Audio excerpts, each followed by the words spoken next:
What's up, everybody? Appreciate you for tuning in. I guess a bit of a special edition of uh, On the Ball podcast. We're going to do a watch along during game one of the Western Conference Finals. You know, you got Thunder, got the Wolves. We got a few minutes before the game gets started.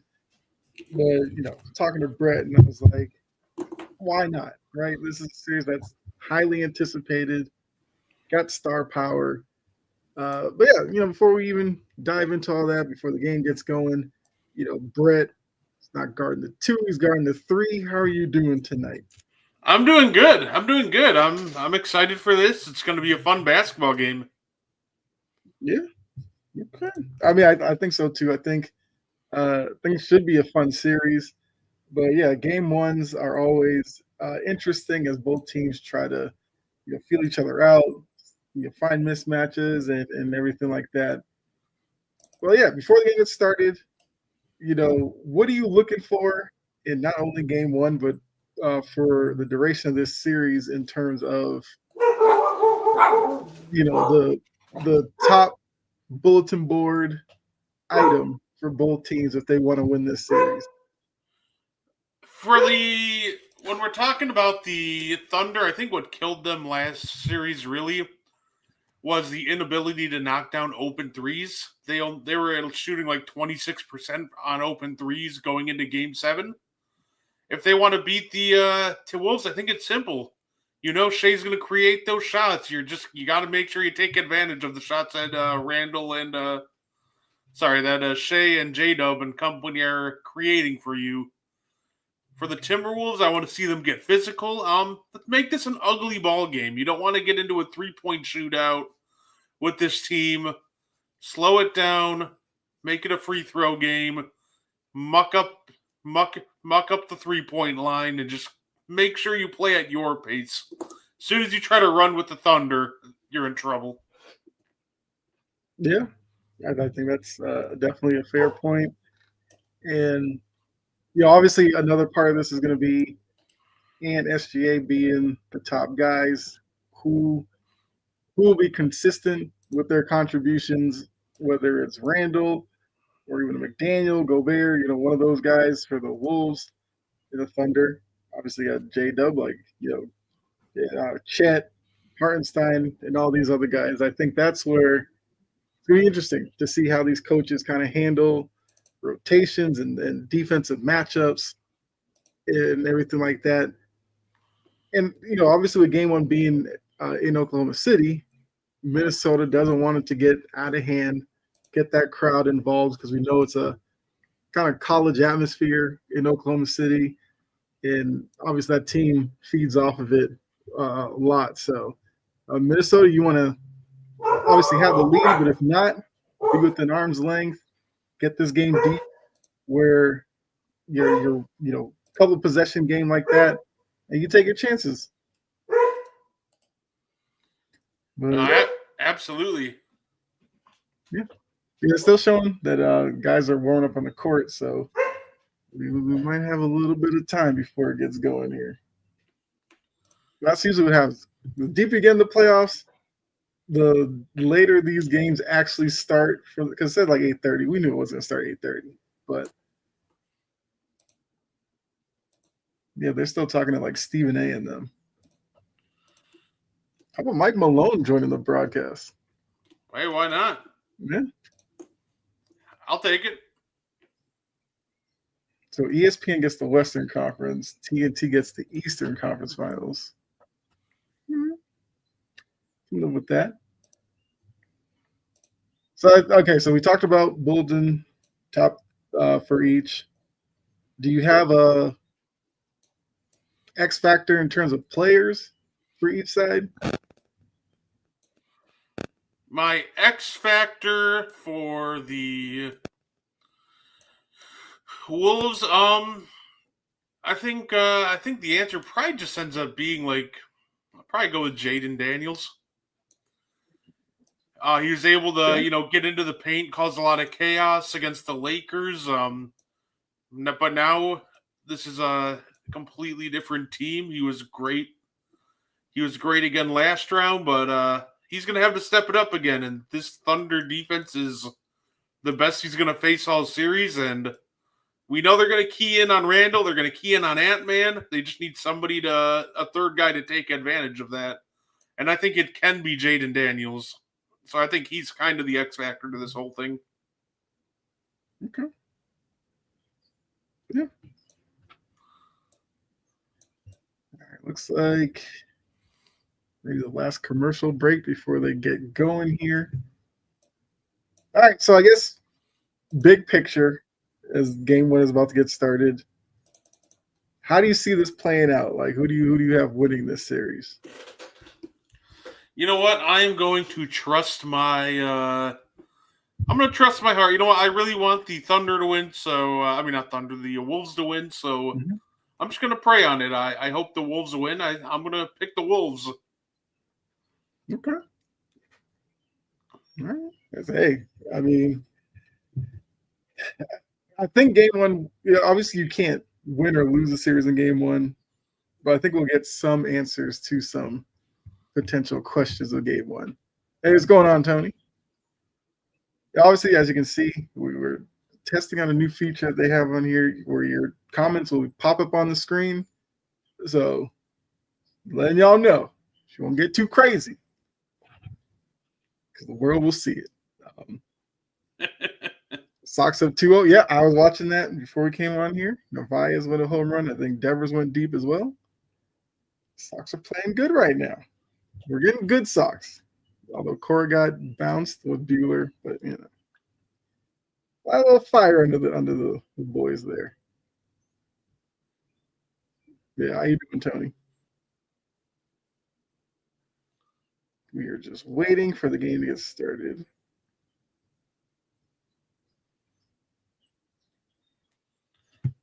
So as you can see from the bottom there, like, share, tag your followers would definitely help us out a lot.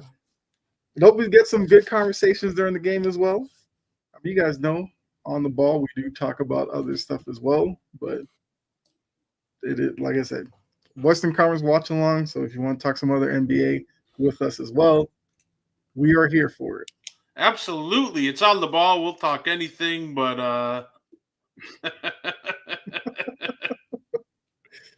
Oh, man. But yeah, it was an interesting sequence there with Bueller.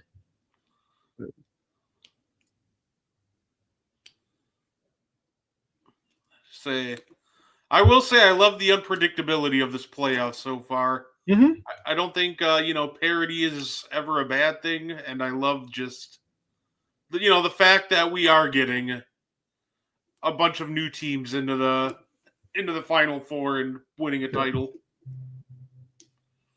Yeah. I think this is what Silver likes this. That's what the whole second apron and all that stuff to restrict teams, try to spread talent out. So the fact that this will be the 7th year in a row with a different champion, it would with the Final Four it'd be the first for a couple of them, and then the others will be like the first in like 30 something years. Like this, Silver would love kind of an NFL type of vibe with the NBA where a bunch of teams feel like they have a shot. It's funny how that works, right? Like you can never please anybody. Like first Right. people are complaining when the Warriors and Cavs are running the NBA. They want, parity, then they get parity, and then people online are like, oh, this is boring. Like personally, I like this better. It's fun when it's just everything is completely unpredictable like this. Right, because that's the thing you'll hear. Like, no matter who wins these two series, will be like, oh, well, it's not LA, Boston, or Golden State this. Who's going to want to watch it? If you're a fan of the game, you'll watch whoever makes it through. Because even if it's a series you don't think it's going to be that exciting, some player could break out and, could become a household name, could use it to propel into a really good season next year. Like, that's the kind of stuff you're really looking for. Oh. So they just showed starting lineups. We got Conley, Randall, Ant, Gobert, and McDaniels for the Wolves. Dort, Jalen Williams, SGA, Chet, and Hartenstein for the Thunder. So let me pull up the. All right. Like I said, go Wolves. I'm pulling for the Wolves. Listen, my Okay. dream finals is Wolves Pacers because either way, one of my agendas is complete at that point. So at this point, I'm just straight up trying to feed my own agendas. Hey, nothing wrong with that. Oh. Oh, okay. Yeah. Daniel's kicking it off with a 3. Hear that.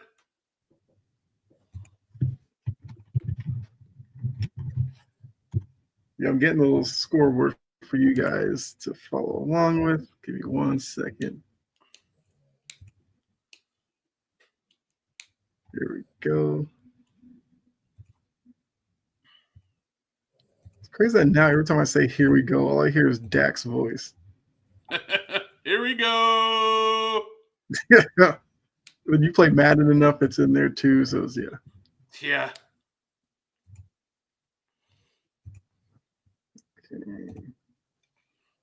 Okay. Screen. There we go. Way off. Wow.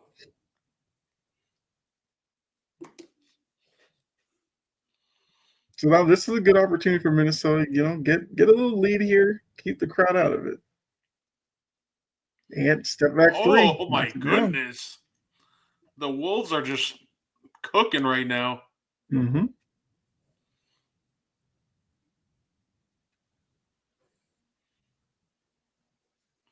Gotta stay down, Rudy.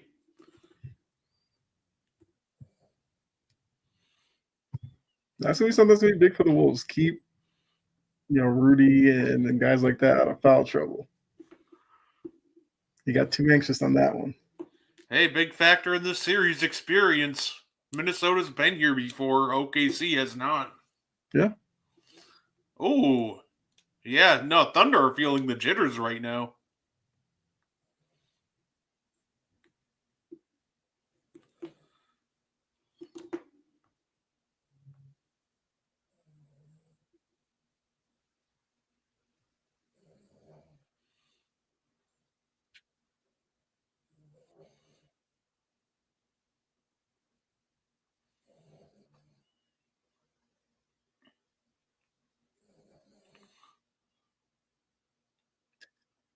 Rudy, come on. Okay. You'd like Rudy to be a little quicker with that one. Little quicker. That man took 5 business days. So, I'm surprised they didn't call 3 seconds at first. I thought that's what they were gonna call. But they're like, "Yeah, Rudy, you're down there. Just do something."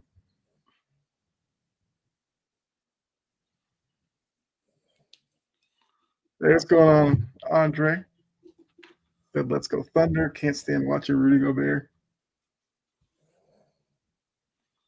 Already got 2 fouls.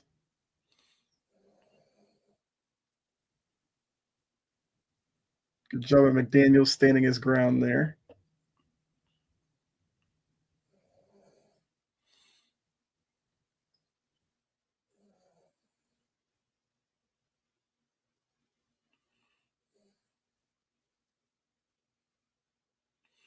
Okay. No, we're really just not going to call some.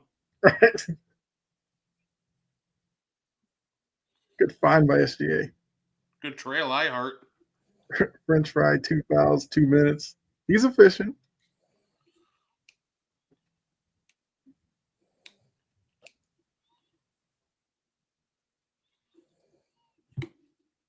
So Andre wants to know our predictions. I think I agree with you, Andre. I have Thunder in 6. You know what? I'm gonna follow my heart. I'm gonna go Wolves in 6. Okay.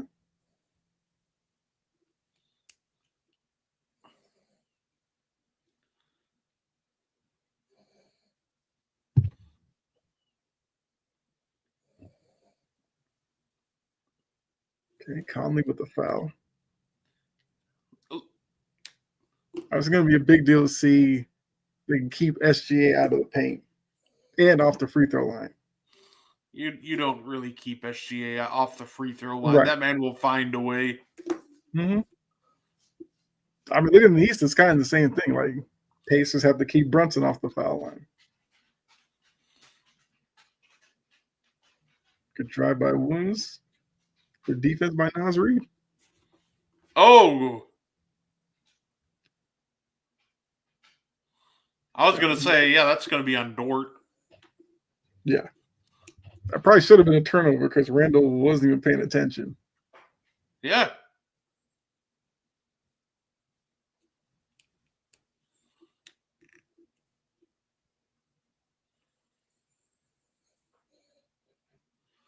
Oh, they're good. Oh, okay. I heard still out there.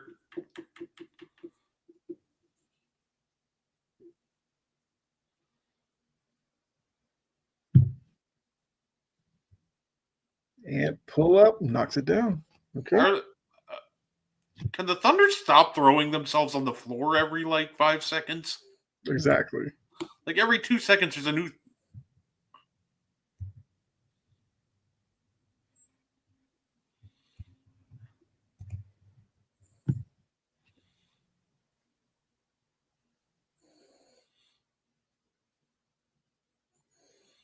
Yeah. And you got to move the ball at that point. Wow. Great recovery. Great. That was fantastic. That was a terrible offensive possession, but great recovery by Ant. Oh. Conley missed the wide open layup there. Oh, I think that's actually Wolves' ball, but all right.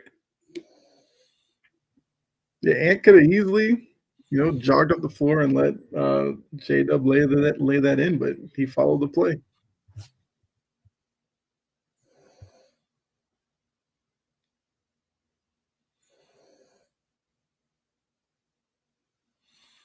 That was and greater than SG8. No, he's not. Yeah.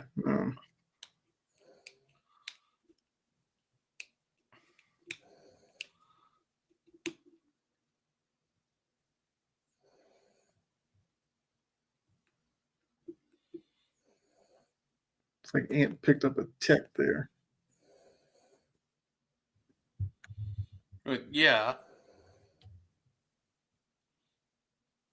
Oh, yeah. Throwing the ball at SG in the ground. Yeah, that'll get you a tech. I love it. Honestly, though, I love that. Good job, Ant. Yeah. I got confused. Was he arguing or something? Or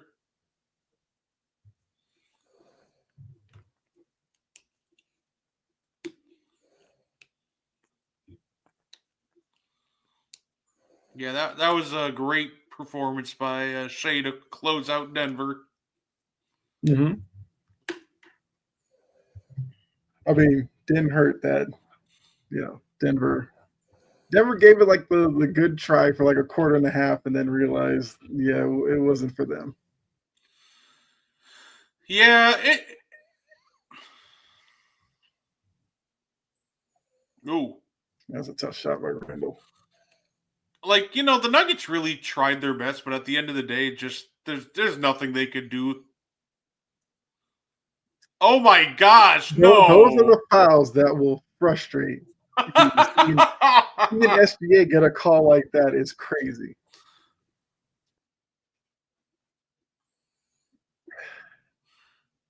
Jeez.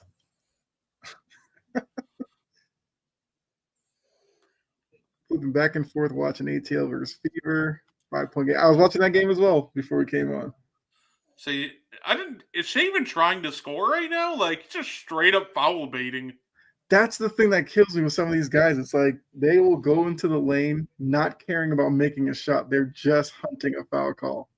It's those are the ones. I mean, I guess it'd be a judgment call on the rest, but it's don't reward them for those. As physical as we've seen some games in these playoffs, you can't be calling stuff like that. Randall knocks down the 3. It hit. Yeah, Atlanta Fever game was a good one. There it is. There you go. A bucket from SGA that he actually earned.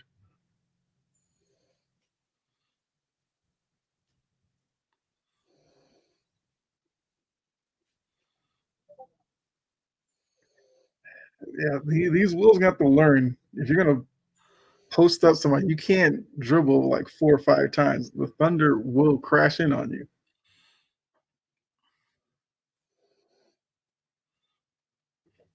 Here we go. Yeah, I guess I didn't say, what's going on, Key?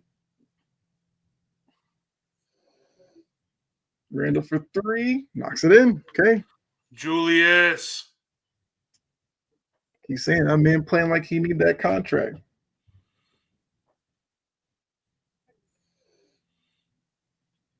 Let's letting Luke Dort shoot that, and there's a reason why.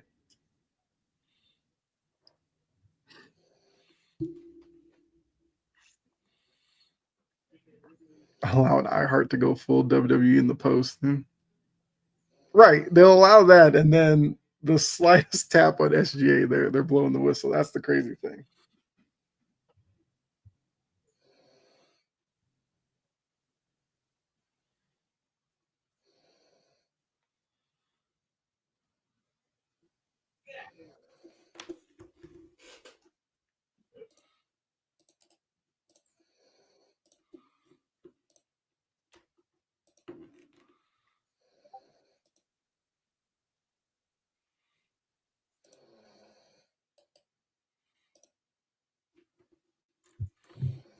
Yeah.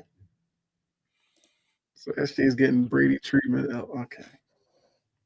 We will have no Brady slander while I'm on here. Okay.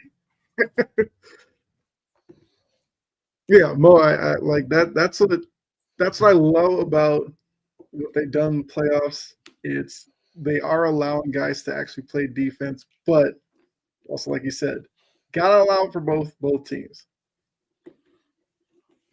Like, I wouldn't mind we had this game and the refs didn't call anything. We just had guys out there just throwing bows. I mean, obviously not because Oh, say Wolves would blow out OKC if they allowed that to happen. I think the difference would be literally like OKC just like tries to foul bait so much more than the Wolves. So yeah. I think if they just allowed a full blown like physicality duel, like I think the Wolves would out physical the Thunder real quick. Yeah.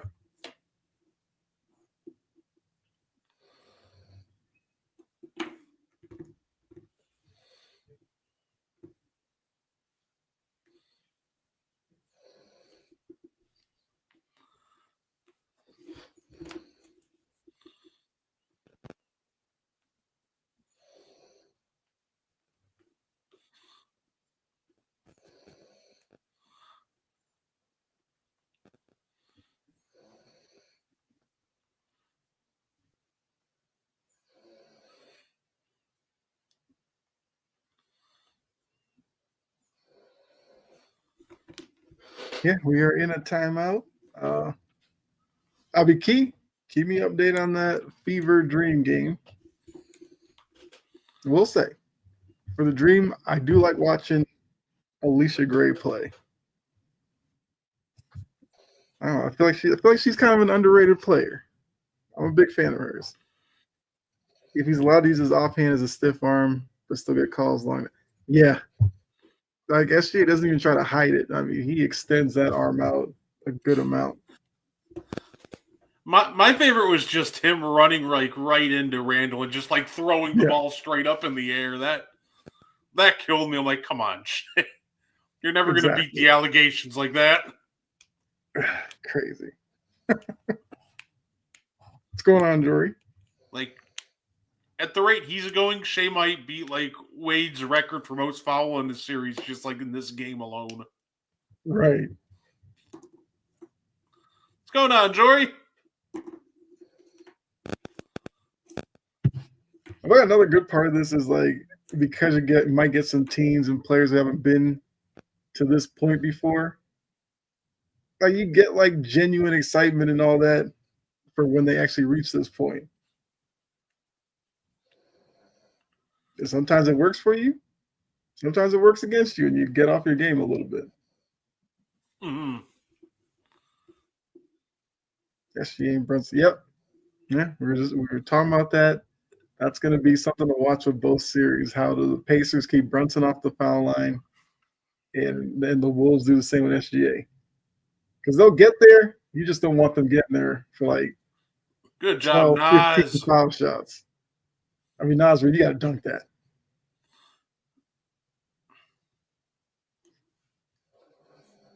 All right, Thunder back the other way after the turnover. SGA, that's his office right there. That's a layup for him. Too scared to get into him because they know. Oh, you know Shea would have gotten that. Yeah. I wouldn't be happy either.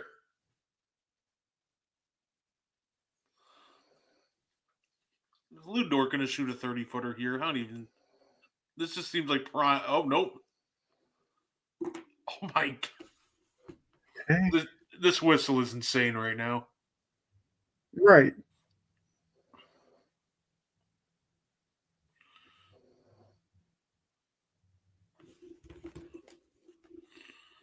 Like, even on that pull-up, Shea clearly extended the arm out. We're at 8 free throws already for the Thunder. Yeah. We know what the way that this is going, they might shoot like 40 tonight. And like, okay, the frustrating part sometimes, I think the most frustrating part with the Thunder, like watching this game right now, is just how uneven the foul calls are because like both teams are being physical, but these calls are just going one way right now. Yeah.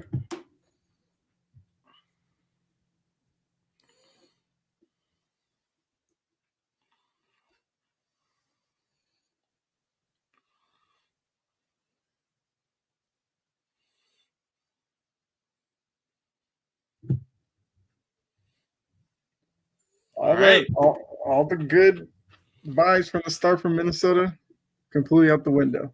The Thunder reclaim the lead. You keep turning the ball over.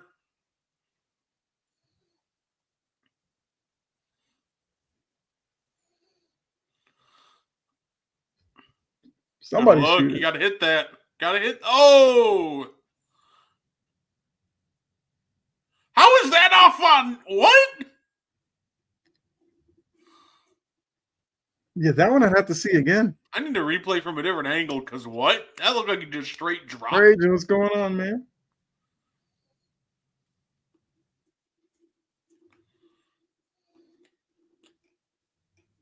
The only thing I could see is like when it was knocked out of Chet's hands, that it just landed out of bounds. That's the only way it could be off of Minnesota.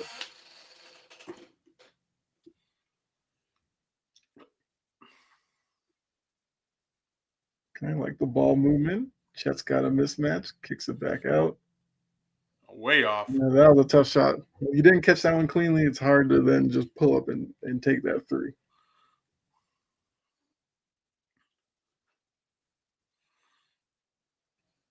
All right, Ed, you got Chet on you. Tough step back. I hated that shot even more. The contested step back over Chet is not great right there. It's got to watch that reaching in there. All right, Shea's going to reset it at the top. Gets Nas on him. Nas, stay there. Stay there. Don't reach. Great contest. That's all he could do. All right.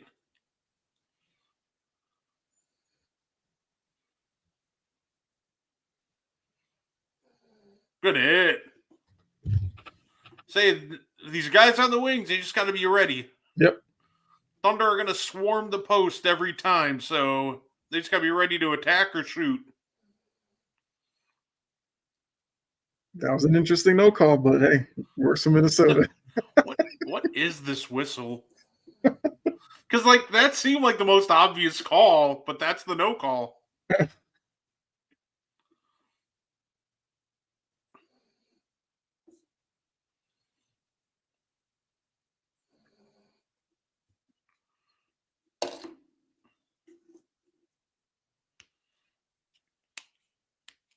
Okay, interesting.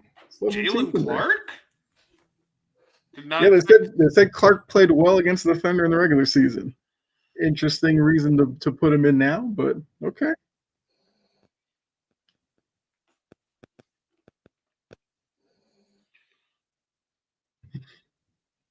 Yeah, appreciate those of you that are tuned in.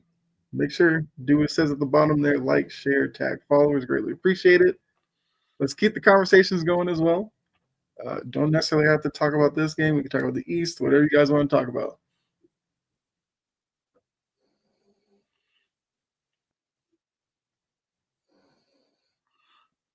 Yeah, I agree, Mo. Refs are not having the best start. And look, for them, they got to ease into the emotions and the gravity of a conference finals. Hopefully, this is not a storyline for the whole series or even this whole game because this is crazy right now.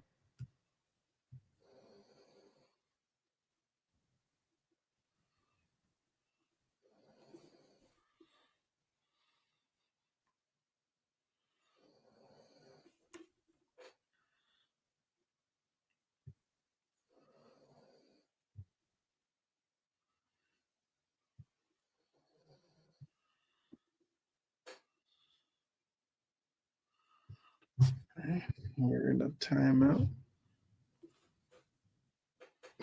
Jackson Holiday needs to grow a beard or something. I had 1,200 baseball players who look older.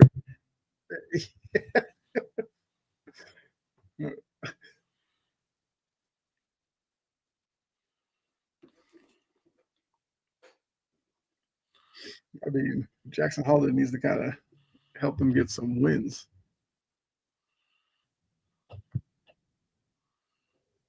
The Orioles have been a major disappointment this season.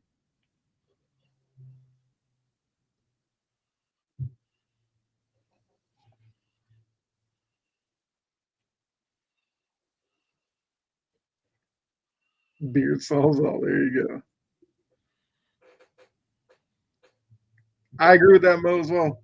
This offseason in the NBA is going to be crazy because there's so many teams that are going to have a major impact on what goes on. You know, Brett, your Bucks with the Giannis meeting coming up, like that's going to shape stuff. Phoenix in terms of Booker and KD, that could shape a lot of the offseason. You know, my Celtics have some decisions to make. You know, the Sixers, they're talking about trading the 3 pick or like trying to get out from Paul George or whatever. They got young teams. It's like, what are they going to do with all this going on around them? The Magic or Pistons, teams like that, the Rockets. Yeah.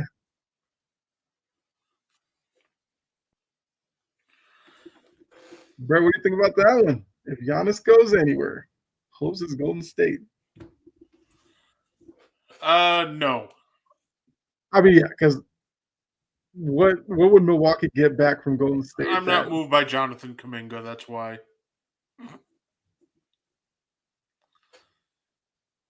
I mean, I was seeing places like I think I saw someone who tried to do like a prediction for the offseason, and they were talking about like Kaminga in Boston, and I was like, I don't see that happening. Would I hate it? Yeah. I say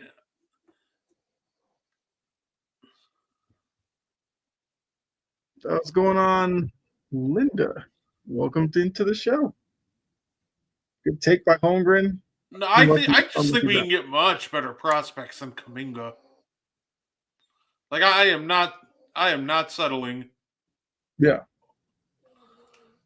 Like I can probably call up San Antonio and get like the number 2 pick. I could probably get the number 3 pick from Philly, even.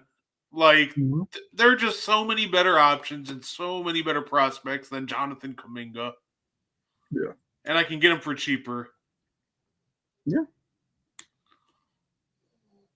Like I will take Dylan Harper or Ace Bailey over Kuminga.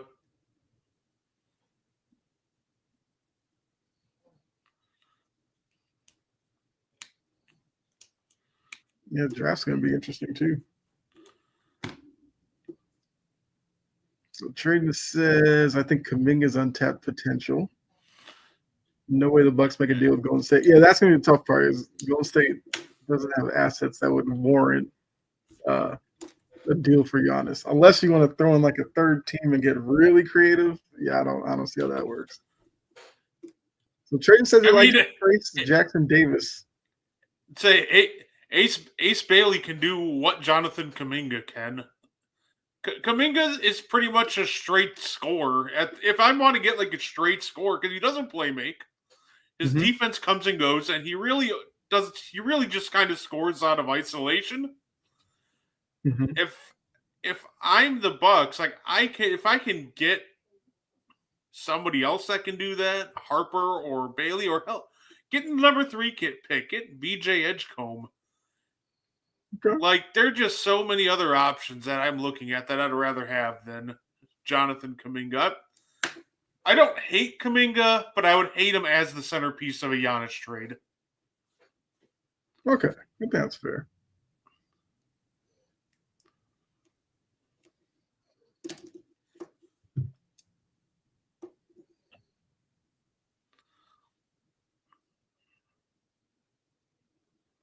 Okay, looks like the Thunder are in a little zone here.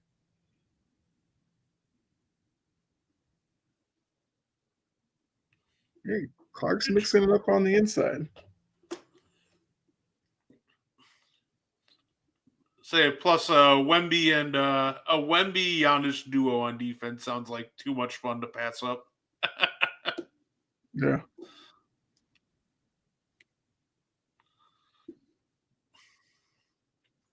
Yeah, if you're in Milwaukee and like Giannis tells you like he wants out, you are just salivating at the fact, at the possibility of a phone call from San Antonio or even OKC. I mean, OKC's got way too many picks. They need to offload a bunch of those anyway. Ant's dribbling too much. Yeah, especially with the zone that the Thunder are employing. Attack it through the pass. Like, this isn't a Denver Nuggets zone. Because that zone that the Nuggets used in Game 7, like, I could have ran through that one. I can't even blame the Nuggets for having to do that, though.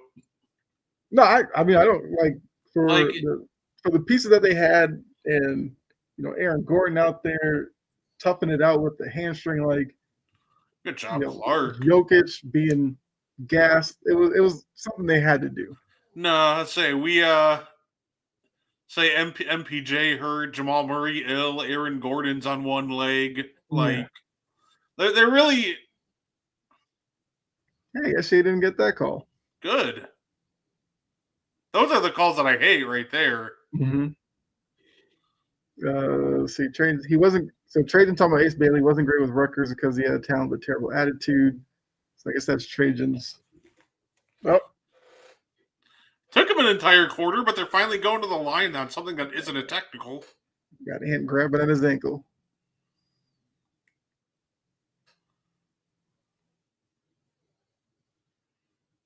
Let's see. Landed on Caruso's foot.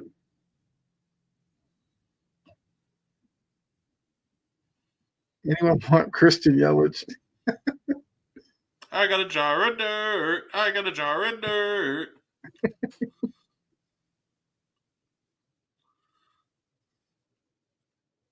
I mean, there's one thing the Red Sox have. They have young talent in the outfield. I think I'll pass.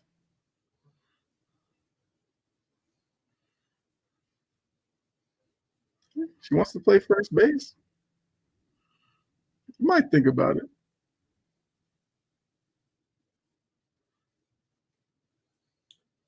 And missed the second one. I got 23-20 coming down to the end of the first quarter.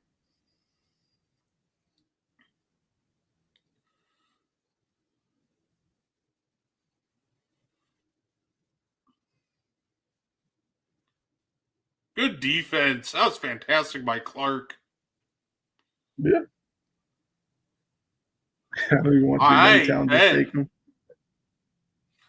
And of course, normally we'd be doing Meaty Boys right now, but we will be having it just later this week. There you go.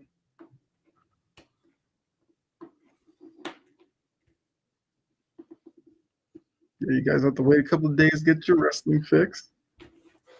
Say, game one, Western Conference Finals felt like that was too big to pass up. Right.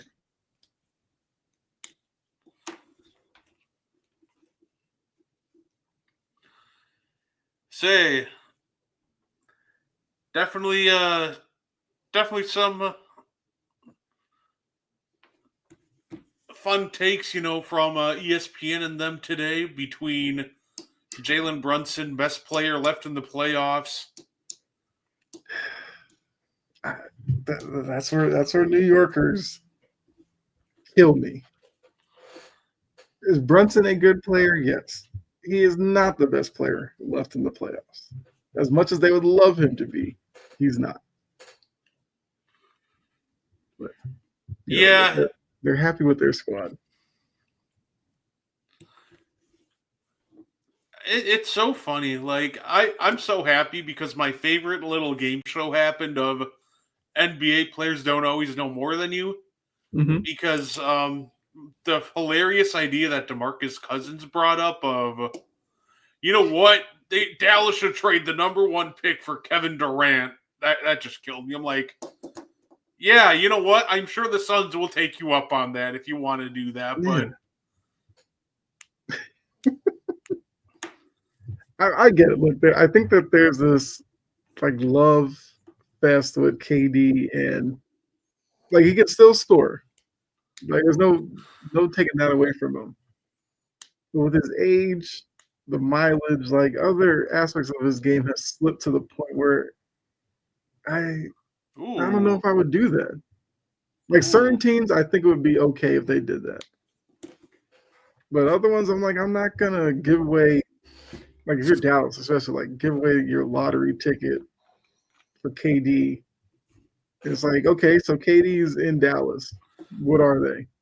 you know what's funny? Like, I wouldn't even care if a team gave up a lottery pick for KD if it made sense, right? Like, if the Spurs traded like pick 14 for KD, like, all right, whatever. Yeah. But like, to give up your chance to get Cooper Flag, to be like, yeah, Kevin Durant, who, like, I love KD, I respect him immensely. Mm-hmm. But at this stage in his career, like, what timeline does he fit? Like, win now? Like, but, like, he helps you win now, but does that give you, like, a 1 year window? Maybe. Like, it just muddles everything up and you lose your franchise player for the next decade, which, Nico isn't adverse to doing, so maybe he will do it. Yeah. I mean, look, if you do that for KD, then like you said, you better win it that season or the next one. Because if you don't, a move like that is what should get you fired if you're in the front office. Some would have said that about the Luka trade, but Nico survived that. So I'm not going to say it would get you fired, but a move like that should get you fired. You figured Nico wouldn't get fired for the Luka trade. I think it's smart they didn't fire him, weirdly enough. Why? Because a higher up signed off on that, and as long as Nico's there, they don't have to take any of the heat for that. Yeah. So, like, basketball wise, it's not smart, but if you're the GM that signed off on it, yeah, Nico, buddy, we'll even extend you. Mm-hmm. Oh, a little indecision there.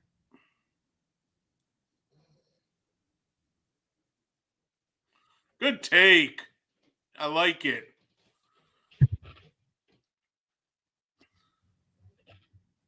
I thought the end of that first quarter and the first possession of the second quarter here, I like the way that Minnesota's been defending the perimeter guys on the Thunder.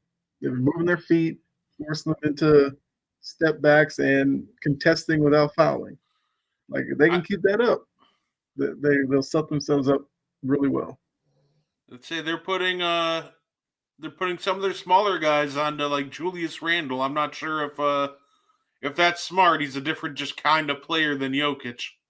Yeah. And Caruso did a good job on Jokic, but also, like, I see people going, well, oh, do you see Caruso locked up Jokic? Like, there's so many variables that went into slowing down Jokic in Game 7, like with Chet roaming behind, them sending a double on top of Chet. Mm-hmm. And also, like, guards get away with so much when you're guarding a big. Like, Yeah.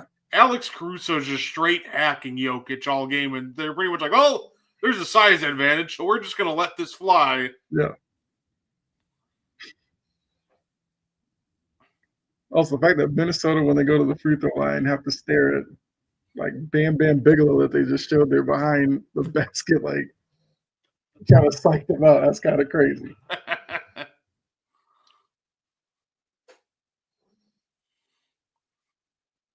Good job, DiVincenzo.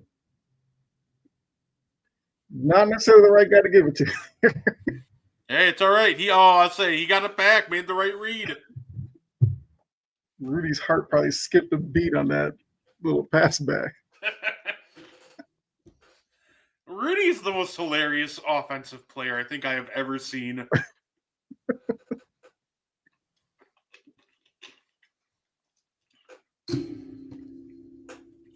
Like, on one hand, like, good little flip shot. I think he shoots 100% on those. We all know that.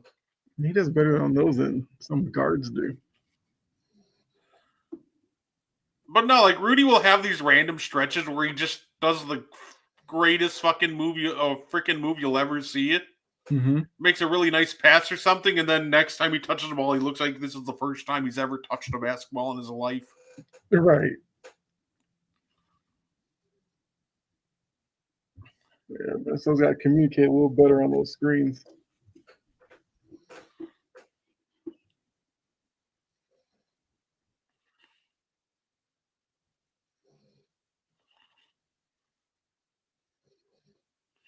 Ooh, as soon as he looked at the basket, I'm like, this is going to be the brick of the century.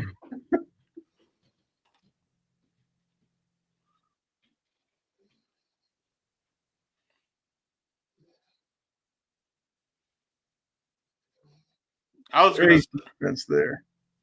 Probably should have been jump ball, but hey. Yeah, I thought it was going to be. I see where this is going. Corner pocket. Yep. Oh, Dante's rough luck continues. I feel so bad for him right now. It was a great shot. Those are the looks you need. I do love Dante. That's why I feel for him right now. Mm-hmm. Not good defense by Rudy. Terrible take. What? The Wolves have numbers here. Yeah, good foul by Caruso.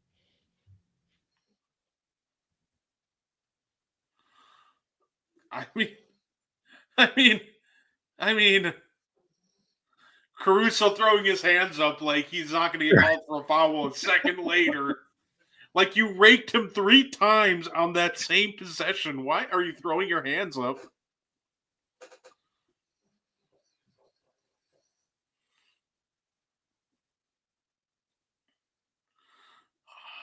Oh, Randall! Minnesota's getting good looks. I'm saying, Mo pointed out earlier, they were dribbling way too much on the interior, especially. Now they're swinging the ball around really quickly. Like, they're getting good looks at the hoop. Yeah, Hartenstein with the little chicken wing there got the offensive foul.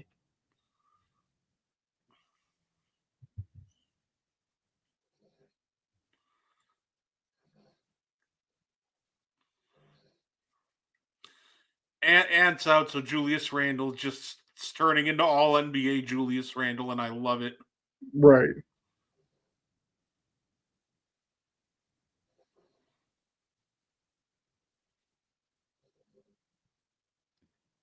We're still moving his feet.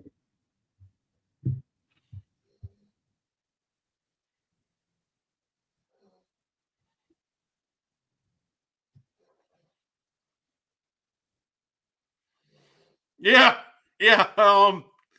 Okay. Yeah, Caruso's still moving on that one. I'm not. Well, yeah, we know what that one. A good block by Rudy. Block by Rudy. Oh no!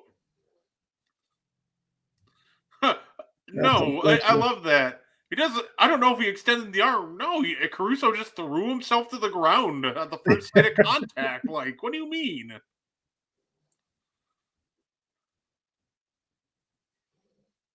Randall got the green light. There you Julius go. Randle legacy game.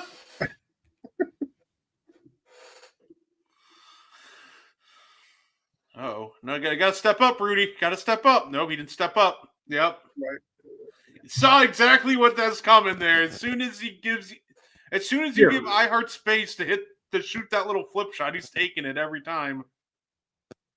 Like Rudy's got to understand that Hartenstein's not going to, blow by you necessarily, but he will do that little flip shot all night if you give it to him.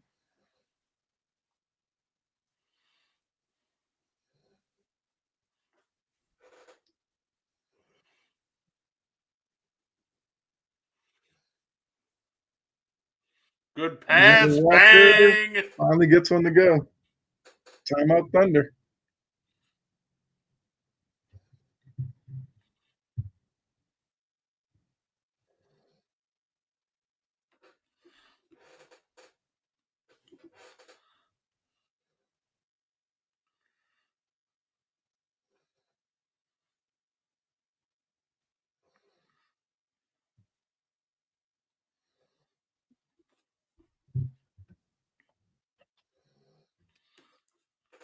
All right, we're in a timeout.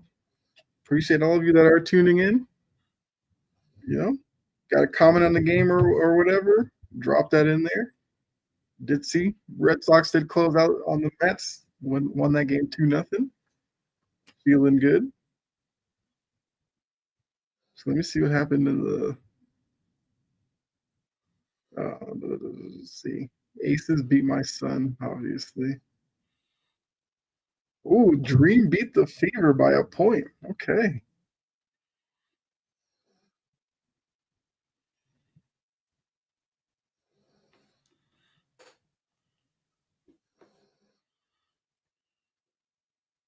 I mean, the Fever, I was looking at the box score, like Caitlin Clark had 27, Kelsey Mitchell had 24, Aaliyah Boston had 24. The next highest scorer, Lexi Hull had 6. I love Lexi Hull. She's fantastic for them last year, and I'm excited to see. What comes next for her development. Mm-hmm.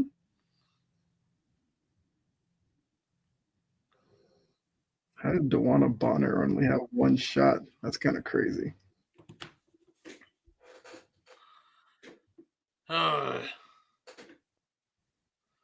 Yeah, I'm excited to see.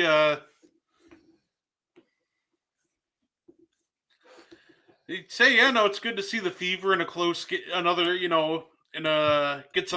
tested early, get in some of these close games, and at the end of the day, a lot of these ladies on that team are still young, so games like these are good for them early in the season, regardless of result. Right? Yeah. I was glad to see Aaliyah Boston with a double-double. Say they obviously won their first game by like 40, so they weren't really tested all that much. Mm-hmm. Yeah, say the Chicago Sky, and I know you can't really react to things based off of game one, but at the same time, it's kind of look like the same old problems from last year. Like, you can't be a post-centric team and then struggle to score from the post. Like, yeah, they just did not look good, and obviously I'm not counting them out or anything, but I was slightly concerned because it's like I just saw this the entire year last year, and now we're doing it again. So I know I'm hoping the Sky do well. I do. They are the team closest to me, so I'm rooting for them. But I think the process to getting some of these shots just has to be a lot better. They need some creation on the perimeter. Yeah. Especially in that Fever game, like they were resorting to Angel Reese bringing the ball up and stuff like that. And I was like, at that point, you're just like getting desperate. Yeah, no, I don't think Angel Reese necessarily has like the ball handling right now to be able to dribble it up against WNBA caliber defense. But I do think that if you're kind of taking this year as almost like another development year, it is an interesting idea to fiddle with, because I think it's good take by Wiggins. Yeah. I do think it's an idea that could pay dividends in the future, so I wouldn't fully go away from it if I were them. I mean, I can see that, but I guess my thing was like they had Vandersloot on the floor. Like that's literally what she does. Like if you want to use Angel in certain matchups where maybe Vandersloot's not on the floor and do that, then fine. It looks like Ant is. Oh, there we go. All right. Shot at, gave Ant some perks. He's all good. He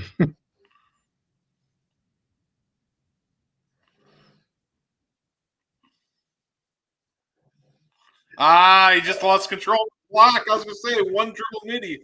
Yep.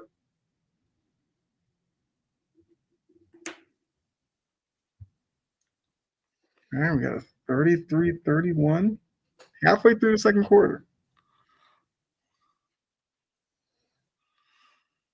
Shea gets to a spot and missed it. Yeah, Rudy. The Wings are better than 0-2 team on paper. They need to put it together. Yeah, I've seen some Wings action, and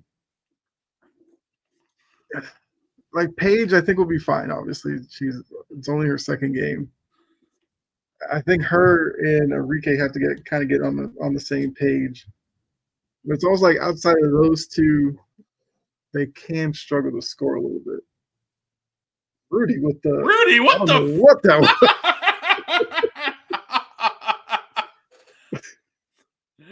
Rudy, what just happened?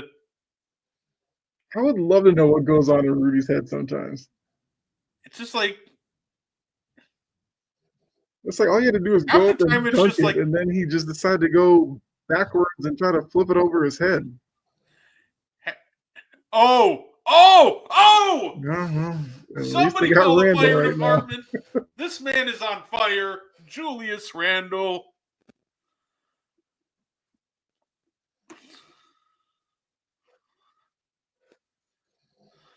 It seemed like rebounding. Sometimes Rudy would just like punch it somewhere instead of grabbing it. Okay, Rudy. Say, give me jump ball. And is a dribbler, and that gets on my nerves too. Yeah. Like I said, I mean, Randall's out here just having a day right now. Julius Randle's in like his Bubble Anthony Davis arc, where all of a sudden he just elevates his game to the next level. Yeah. It's always Gobert. I still have no idea what he was doing on that play. Now, is that Randall in the tunnel now? Yeah. Oh.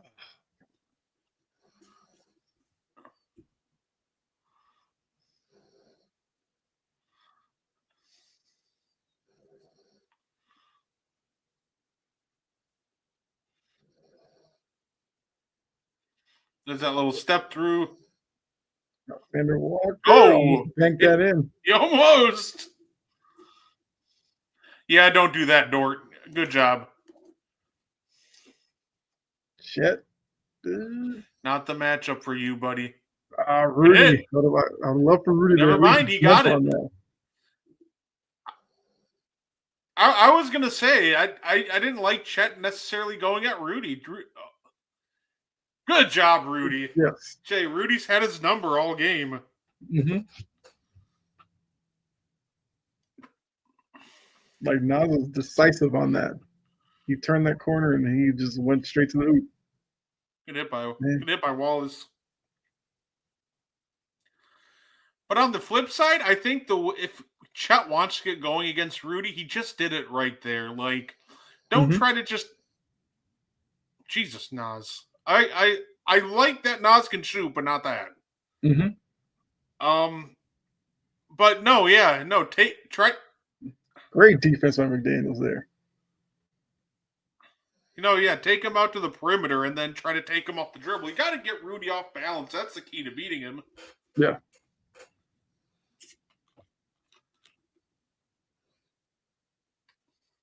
I mean, regular season, that's a foul on McDaniels, but yeah. Oh, that was off on Shay. Miss me with that.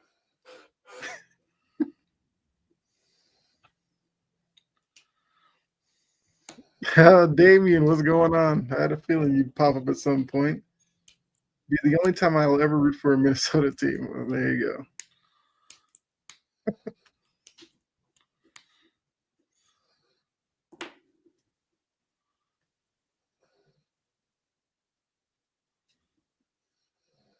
It's a new Superman movie? Mm-hmm. From James Gunn, okay. It's kind of crazy that Superman's the guy they haven't really gotten hammered down on these movies. Because some of them have been big misses.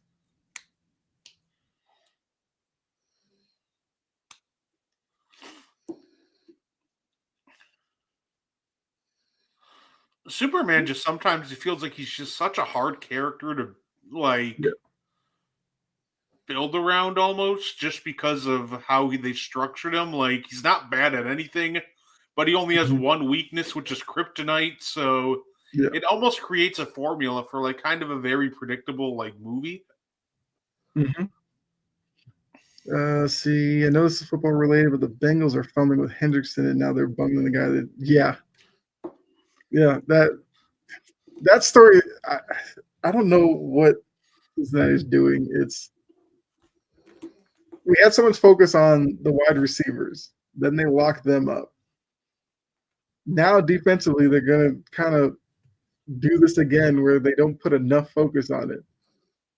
And Hendrickson, I think, went to practice and everything, so I'm sure he's hoping to get some type of communication with the Bengals. The Bengals are acting like they don't want him, and they kind of want him to just disappear somehow. And then the fact that you draft a guy where, depending on where you draft, you already know how much money you have to give to your first round pick, and they still can't get that resolved.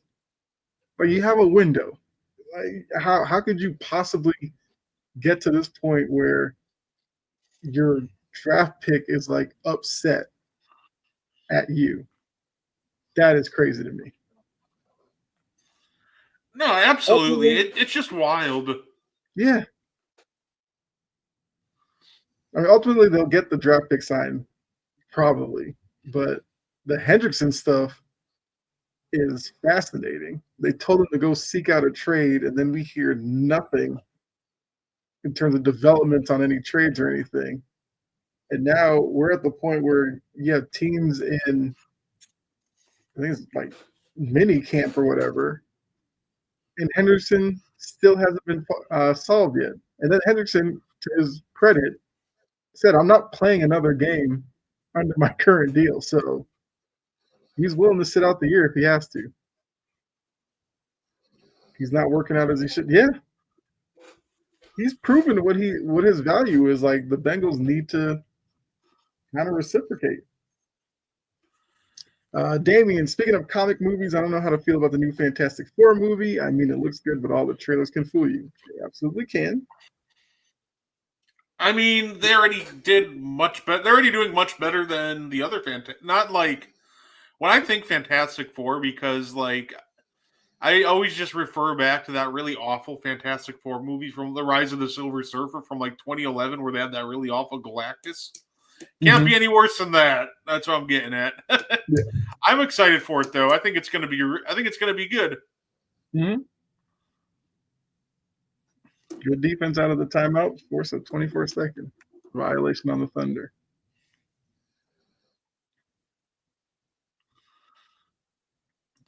Yeah, Once again, SGA extended that arm out.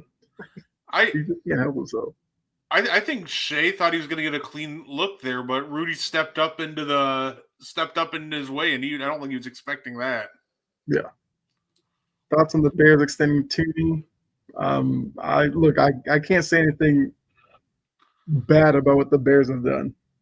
Tooney is a high level guard. Why not? When it comes to the Bears, at the end of the day, I'm never going to hate on them. Block. I mean, I'm never going to hate on them beefing up their offensive Yeah, line. Like obviously that was been a big issue for them for years, so I like it. yeah.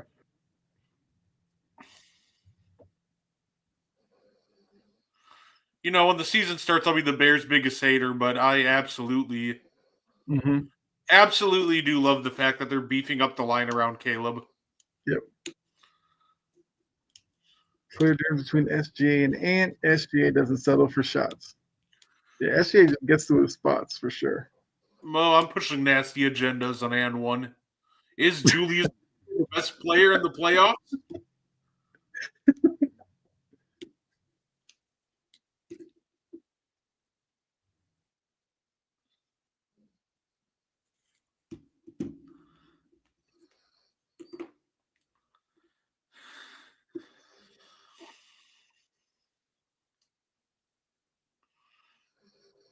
Good cut by Dort. Yeah, it's basketball IQ right there. I thought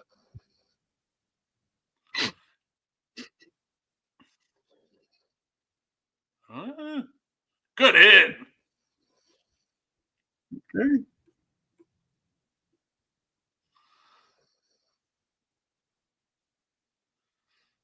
okay. Good recover defense and there you go, Oh, Randall. bad pass by Caruso.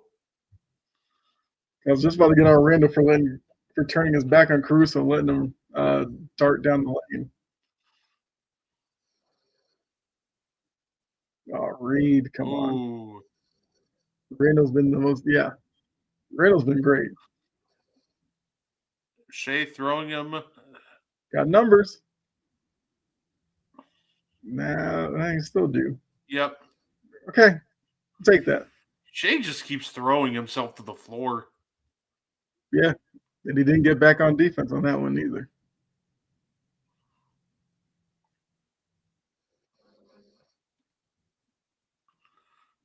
See, regular season, he gets that call.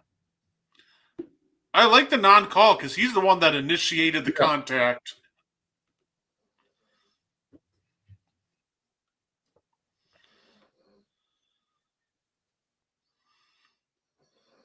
Two for 12. Oof, that's rough. That's why I'm like, I'm hoping this kind of mentality from the refs continues into the next regular season. Like, allow guys to play defense. Allow them to move their feet. Allow them to, get into actual defensive position and not worry about a guy dragging their arm up underneath them to get a cheap foul call. Like this is fine. I'll watch I, th- this I 82 think games a year. I think Shea's just forcing the issue. Ooh. Right, because like I said, regular season, a lot of these are foul calls. He's gonna have to adjust now how he's playing. He's just.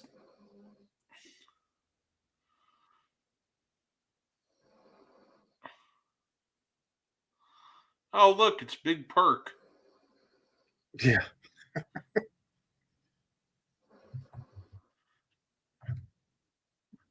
If the Thunder win it all, Perk will probably take credit for it. Yeah, it's because of the culture I instilled in there when I was still there. Bro, SGA, like stop going to the floor. Jesus Christ.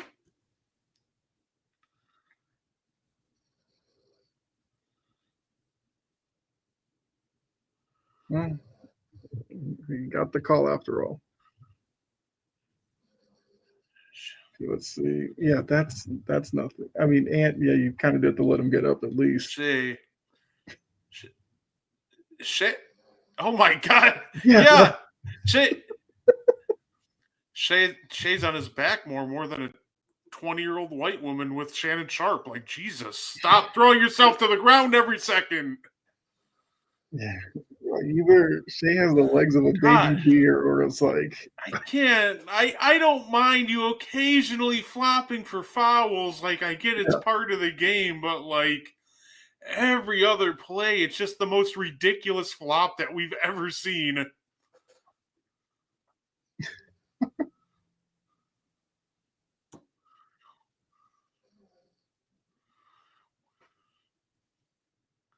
Okay. Under a minute to go. Minnesota's got a 7-point lead. They have to feel good about where they are. Oh my! Okay, Ant. He went for it.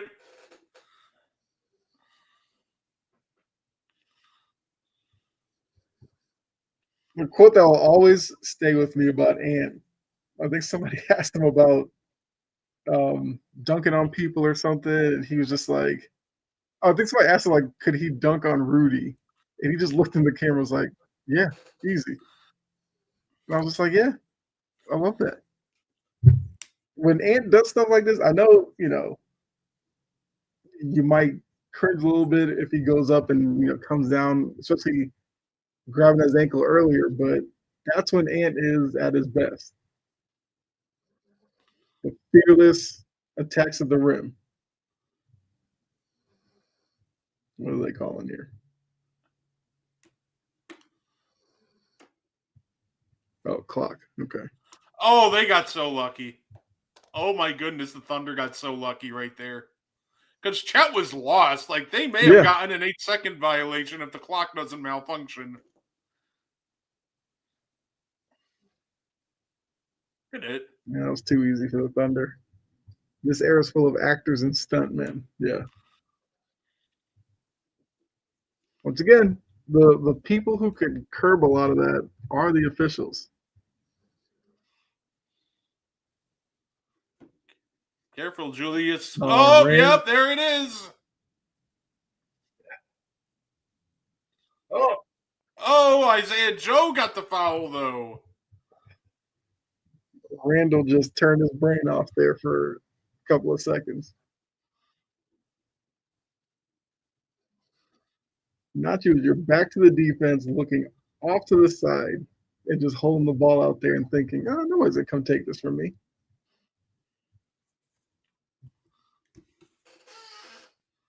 All right.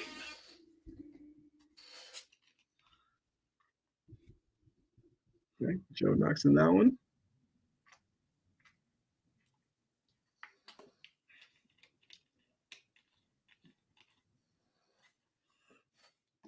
Yeah.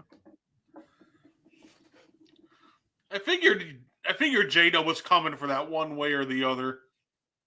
I mean, they've been doing it all half. Like, these Minnesota players have to kind of expect it after a second at least. Right. No, absolutely. And we know Randall was gonna go like right down the middle there. Like, he was going right into Dub's territory anyway. Yeah. All right. All right, got halftime. Minnesota on the road, lead at the half. You're happy with yourself. Yeah, absolutely. Even the Thunder. SGA is what, like 3 for 14 or something? You're down by 4.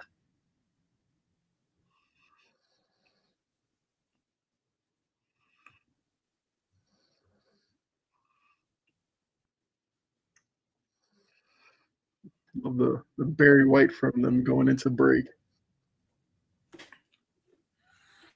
Yeah, and it's funny, like, obviously Thunder are struggling, Shea shooting 2 of 13. But, at the same time, he's not the only one. Nickel Alexander Walker and Dante DiVincenzo are combined 2 of 15 right now. So yeah, I think this game will almost come down to, like, will it be one of the other role players stepping up big time, or is Shea going to wake up in the second half? Yes. But I think Shea's also just got to focus more on making the shot. Like, him just dead sprinting at the rim and throwing the ball up, like, it's not working. Well, it worked. It's funny. It worked in the first quarter, but they tightened up the whistle in the second. So, like I said, they got to focus more on the making the shot than just kind of trying to get to the line. Absolutely.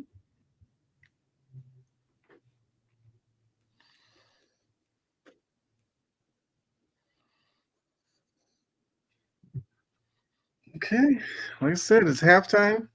For those of you watching in the chat, after you hit the like button, After you tag your followers and hit the share, let us know your thoughts on the first half. Like I said, I think oddly enough, both teams can kind of be happy with where they are. SGA is struggling. You're only down 4. Minnesota, game 1 on the road. You're up. You have a lead going into the half. You'll take that. And you got Randall going off while Ant's been a little up and down. You got to feel good about yourself. Oh man, I'm Mo's asking the fun questions now. Okay. We're talking about like in their prime, right? It's funny because the answer at the rate they're going, ironically, Oklahoma City has a really fun case for it with Russ and Shea alone. Mm-hmm.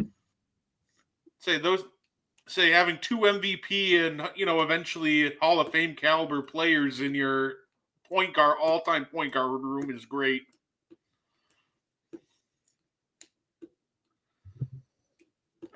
I'm trying to think about who has.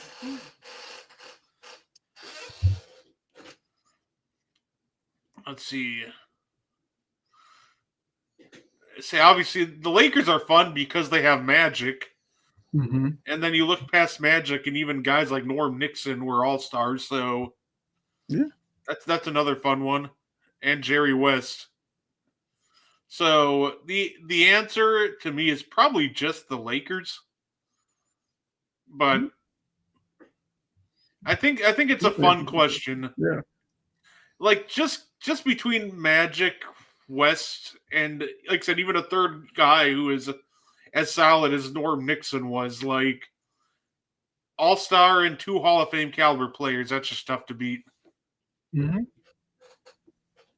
Got Nick the Quick Van Exel too. Yeah. I actually was a big Nick Van Exel fan as a kid. I don't even know why. I just really liked him. See, Mo, I agree with you. I agree. Not better than West and Magic. Right.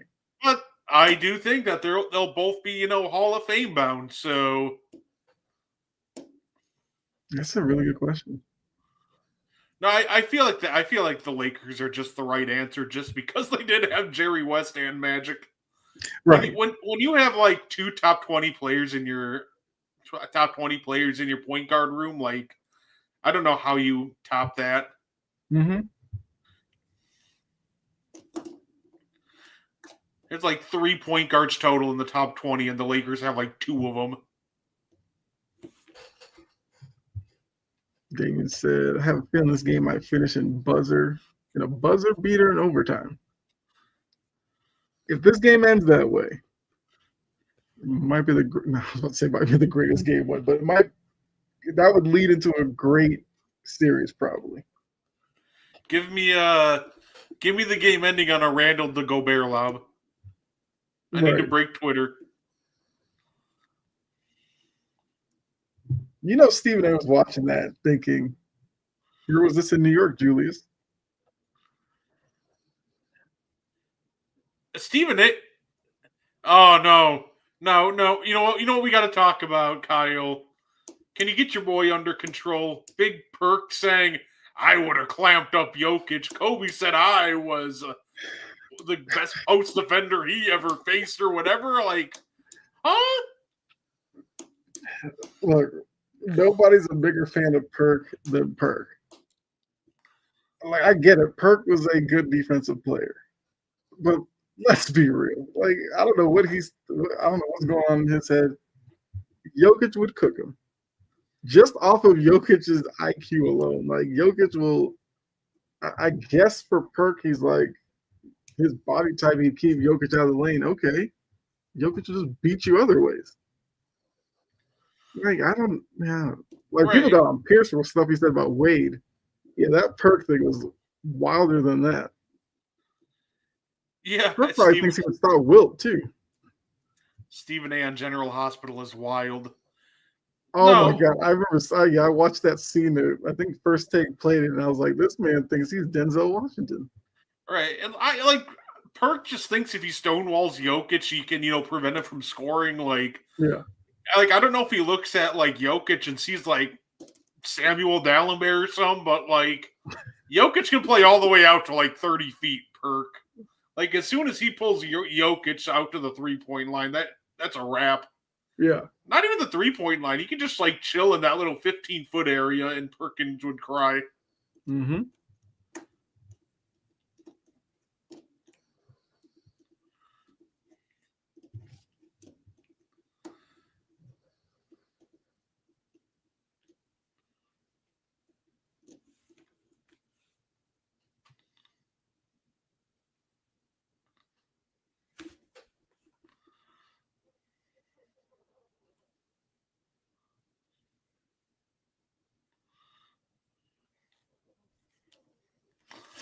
Uh, you're trying to tell me, Mo, you don't think Big Perk would lock up Jokic?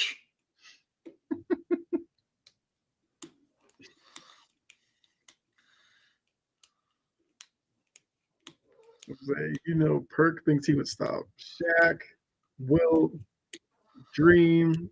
He thinks he'd lock them all up. Yeah, no. Say Perk thinks he was that guy, and I will give him credit. As you would know firsthand, Perk was very impactful for the championship Celtics. Like he did have value, but like, come on, man. Yeah. Like you weren't throwing. You're not going to throw Perk on someone like Jokic and be like, don't even worry about it, boys. Right. Perk thinks he's like prime or something.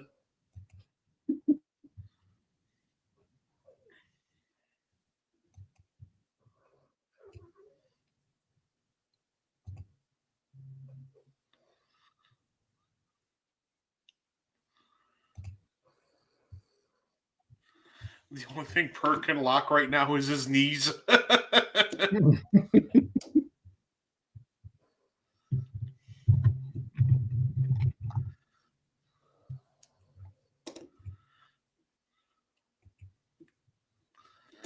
Oh man. Yeah, no, I don't know where these guys get this take, man. Get these takes. Like, it is kind of annoying that like people like at this point find it more interesting to like be hot take artists than anything else. Yep. Yeah, Perk 30 at it again. Like I said, I've never been a big Kendrick Perkins fan for that reason. Like, he just hypes himself up. Like if you didn't show anybody basketball and just had them listen to Kendrick Perkins talk about it, you would think Kendrick Perkins was Michael Jordan, Wilt Chamberlain, and Kareem all in one. Yeah.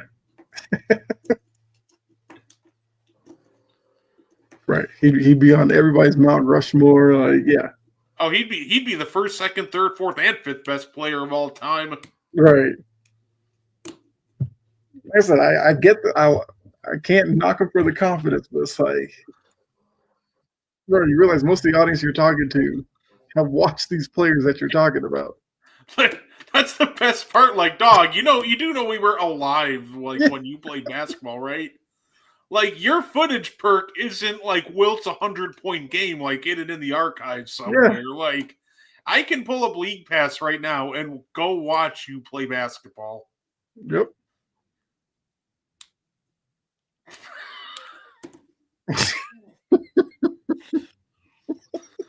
I need Perk to drop a, well, let me tell you something, brother. Nobody lies more than Hulk Hogan, and it is the most ridiculous thing ever. But it's also the funniest thing ever at this point. Like, come on, Hulk, you don't need to lie. Right. Like, have you ever heard, like, have you ever seen, like, what Hulk Hogan lies about, Kyle? It is the funniest thing ever. I have not. I can only imagine. Oh, it is literally like the most unwrestling related stuff. Like, he got asked to play bass for Metallica. Apparently he was offered to fight in the initial UFC. They offered him a role in The Wrestler. By the way, did you know he wrestled for 400 days in a year? Like, if you like Google Hulk Hogan lies, it is actually the funniest thing ever because of how ridiculous it gets every time. Yeah, Like it just ups a level somehow, and you're just like, why? What's the point?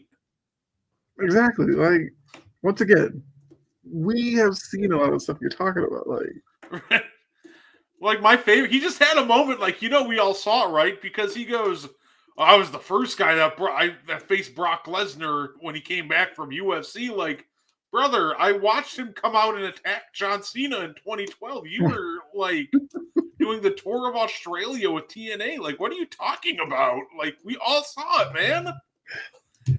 And that just kind of brings me to like almost an overall point of I don't get why some of these athletes have to lie when they already like you have like a life that people would dream about. You have mhm, all these cool stories to tell, but you tell like the most blatantly obvious lie instead, and it is the weirdest thing ever to me. exactly. Like, yeah, heard Hogan say he's almost going to get drafted in the NBA. You know, Hogan has one of those stories. I was this close, man. It's this close. If it wasn't for insert whatever. He sounded like that uncle at the barbecue. Oh, I would have gotten drafted by the Celtics, but then my knee. Yeah.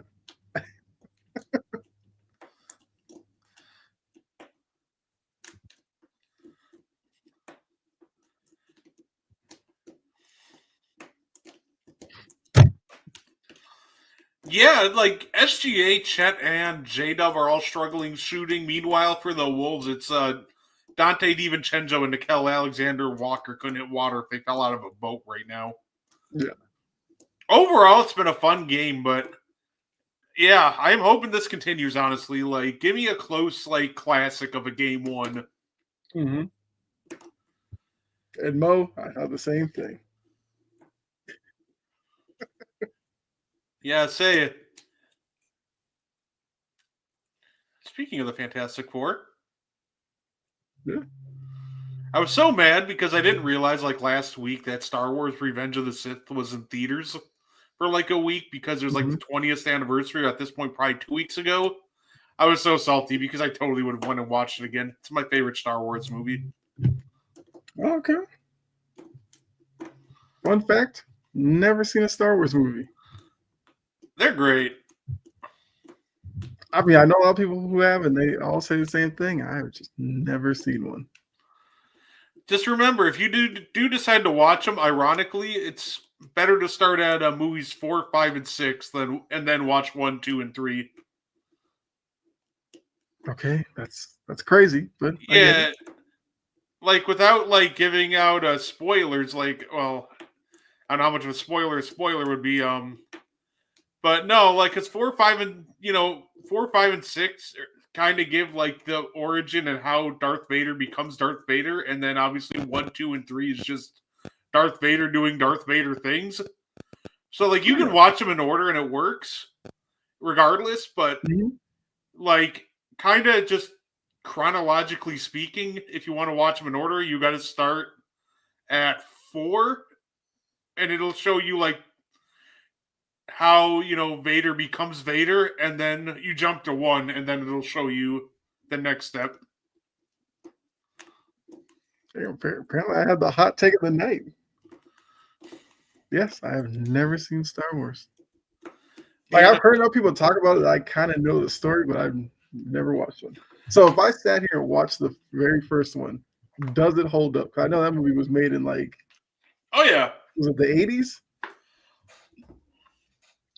yeah. The first one came out in 1977. It definitely holds up. All right.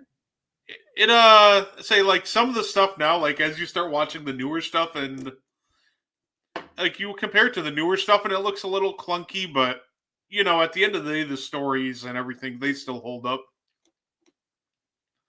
Oh, Jory's never seen Star Trek. Neither have I. I've seen all the Twilight movies too, and I'm a worse person because of it. I've seen those. I have a younger sister, so yeah.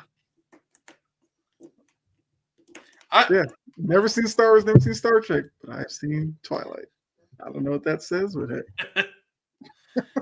I'll give a. Oh, I thought Ant was just gonna pull that. Oh, Yeah.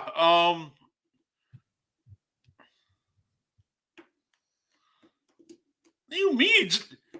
He just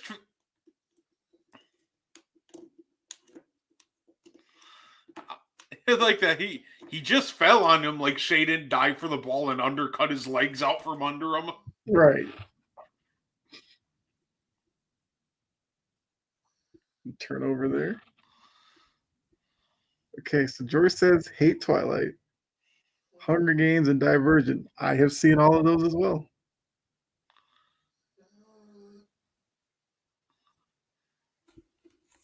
Divergent was kind of polarizing. People, I know a lot of people hated them, and I know some who liked them. I've seen all the Maze Runners too. There we go. He's gonna throw himself into Rudy, isn't he? Nope. We're learning things, people. Good hit. I was. Hunger Games was fantastic. Yeah. I've never seen Divergent, but I've seen Hunger Games.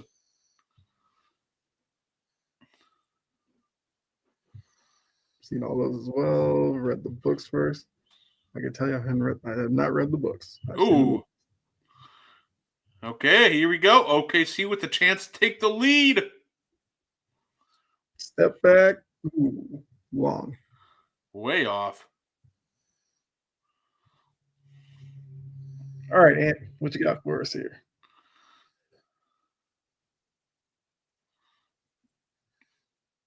Rudy again. They keep giving it to Rudy in these spots where he's not comfortable. He took those 2 long steps and was like, oh crap, I'm still kind of far from the hoop. What do I do with this? I'll say, listen, they just got to run it like I do in, they just got to run it like I do in 2K. Granted, I'm just. There you go, Conley. Nice Good hit, floater. Conley. I always experiment in 2K with the stupidest things, so. Mm-hmm. Rudy Gobert pick and rolls as Rudy with being the ball handler is one of them. That looked like Chet's legs just kind of gave out. When your legs don't work like they used to anymore. I think a show. I don't know.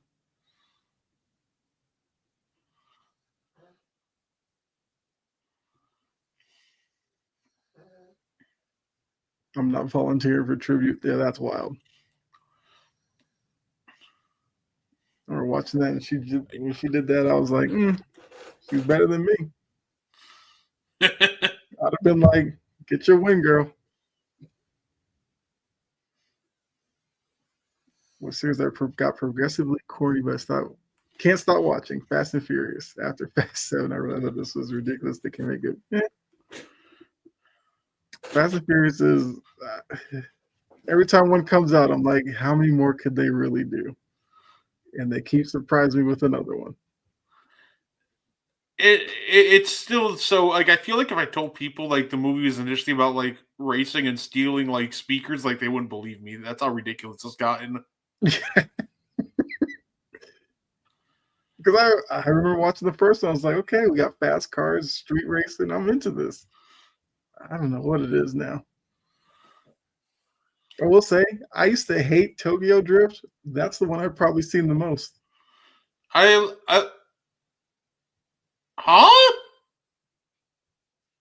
Yeah, we're all McDaniels at this point. You just gotta throw your hands up and go, all right. I need to see a replay of that. I mean, that's ridiculous. That's crazy. What? It's crazy. I'm challenging that, honestly. SGA puts his forearm into McDaniels and gets the foul call. That is a no call, if anything. Oh my gosh, that was a terrible call. If anything, that's a foul on Shea for the push off. Like at worst, it's a no call. But if you're gonna call straight up elbowed him, and they're like, "Yep, yeah. Foul on McDaniels." And McDaniels has 4 fouls now. Like that's huge. Also, appreciate the movie talk in the chat because I'm kind of a movie nerd myself. That's what kills me too when announcers co-sign this stuff. You can't get mad at that, Shay. You just got the most BS call on the other end. Sorry. You can go ahead, Kyle. Yeah, like, hey, SGA, yes, Conley lost the ball, but you hit his arm. You didn't hit the ball.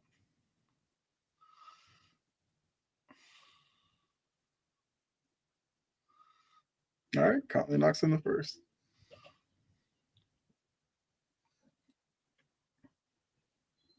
Pacers, Knicks, game 1 tomorrow. We got game 2 of this series on Thursday. It's wild that Knicks and Pacers are starting after Thunder and Nuggets. Yeah, I thought that as well. Thunder Wolves.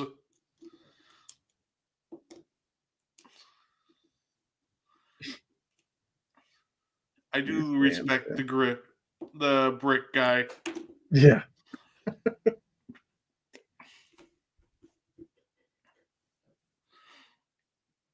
Now, if I'm Shay, I'm going full like foul baiting mode at this point. I'd feel so empowered after that last one. Hardenstein in that push shot, man.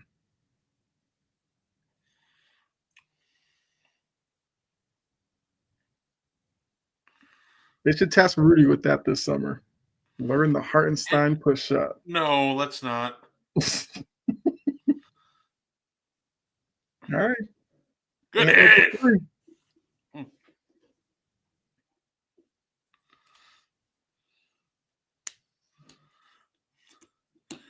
Like, we've all seen Rudy's touch. Like the less push shots he tries, the better.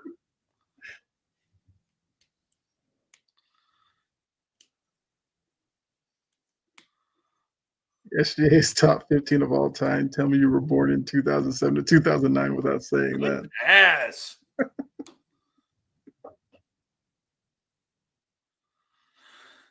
Okay. Minnesota's maintaining a lead. Yeah, SGA isn't even close to having a top 15 argument. Right.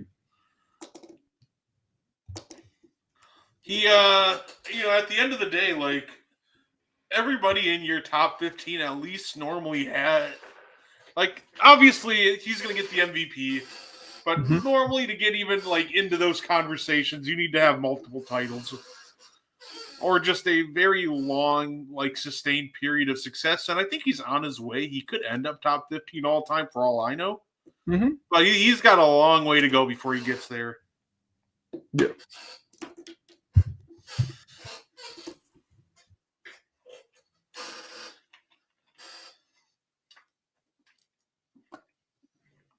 Oh, Magic Johnson weighed in. He has Knicks facing the Timberwolves. No, give me the Pacers. If it's Pacers and Wolves, I win either way. So, yeah, either my Rudy Gobert agenda gets completed with a ring, or my Tyrese Halliburton top 11 player in the league take just looks goated. Okay. In fact, I already think my Tyrese Halliburton top 11 player in the league looks goated already, but it does make that preseason player thing about him being the most overrated look really dumb now.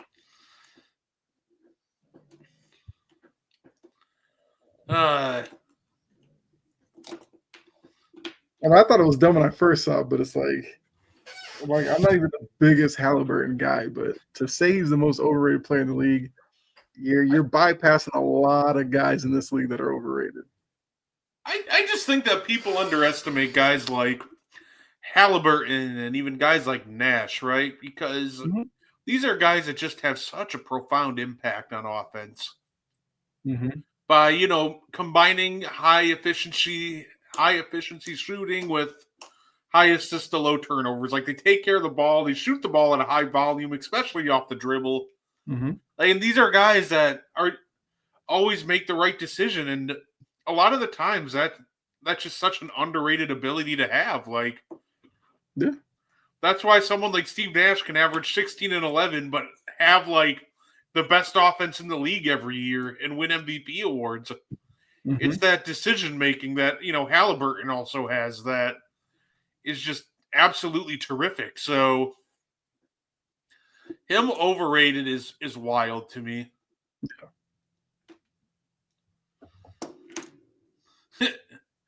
Is there anybody you think is more overrated, Kyle? Maybe Oh, somebody who plenty. plays in Atlanta? There are plenty of them. I was just looking at the list. I was like, that guy, that guy, that guy, more overrated. Yeah. I'd say Trey Young.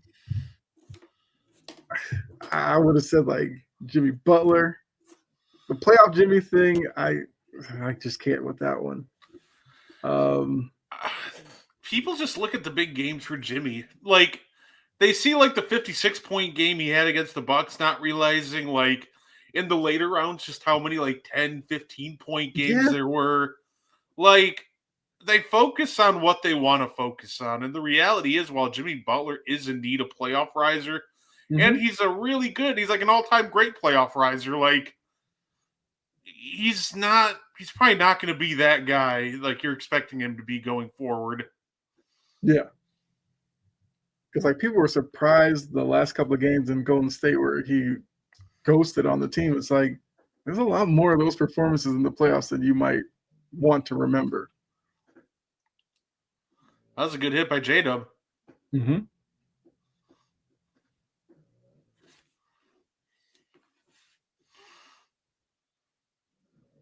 All right, Randall, what you gonna do? Oh, you know what he's doing? What the? Good pass. Never mind. I don't know what he's doing. Conley again. Nope. Good on Rudy there to get the second chance. I think those are the yeah. Those But are like the little those ones also I would like for Rudy, like grab and just go up. Like he had SGA on him. Like grab it and just dunk it on him. yeah, but SGA's hook in his one hand. Like it's Well, really yeah. tough for him to like. I think that's what gets missed a lot of times with Rudy. I think that's why he doesn't just like get it and go up with it right away because he does get a lot of times they will put a smaller guy on him, but then they can't do anything with him. So what do? They'll just grab his hand. So it results in him just kind of having to grab it with one hand or try to tip it out to a teammate. Because when he does get the rebound with two against a smaller defender, a lot of times he will just put it right back up and in. He drew the foul this time, but what is? Yeah, I don't know what Rudy was about to do on that one, but I feel like he's about to do some like crazy spin English on the glass to try to put it in. Like I don't know what he was doing. But I feel like every game in the series they should have Rudy mic'd up. I feel like he would probably get gold. Oh, my worst fears come to life. I'm kind of glad I'm at work tomorrow because, game one, but also Draymond's on the panel now. He's going to be one of the analysts calling the game. I respect Draymond the player, but Draymond the analyst sucks. Mm-hmm.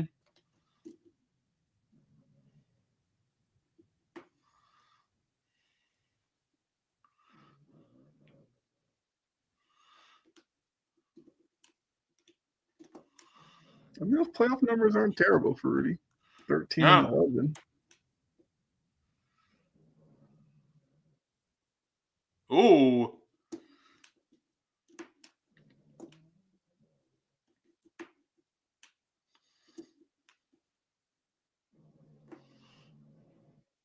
Okay. Defense. Keep moving your feet. Okay. I mean, it was a good contest from Rudy. I thought Rudy was going to get that one. Yeah.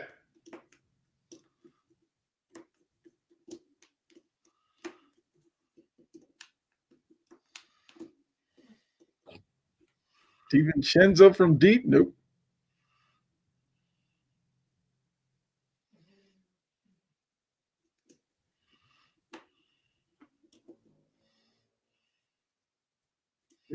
That just seems like the easiest timeout ever.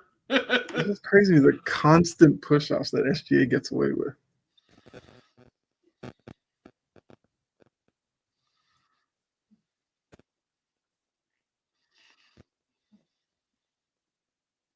I guess that one wasn't as bad as some of the others have been.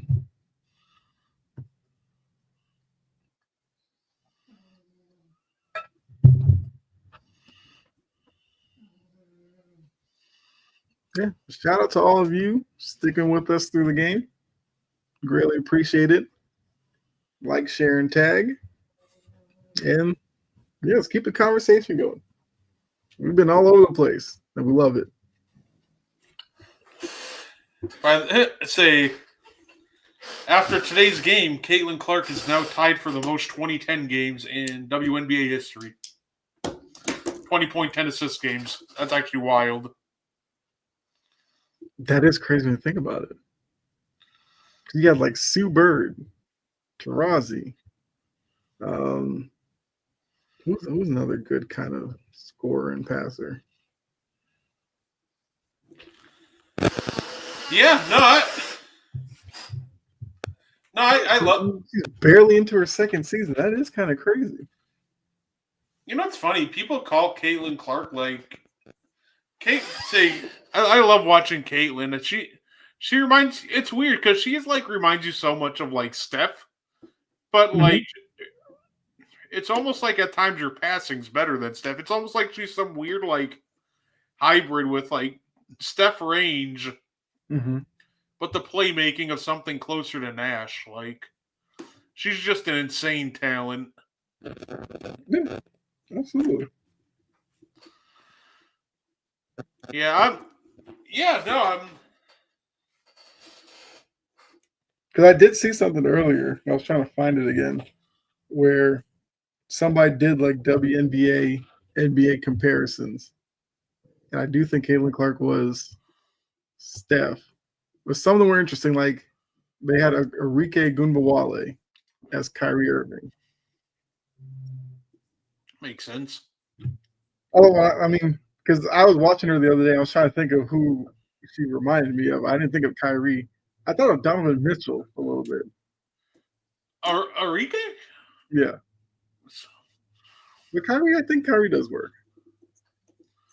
She has a very tight handle, but sometimes she's a little like inefficient. She almost kind of reminds me at times of like Jamal Crawford. I could see that one too.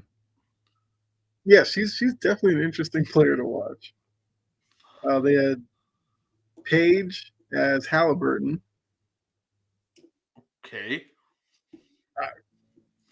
It was interesting. They had Asia Wilson as Giannis.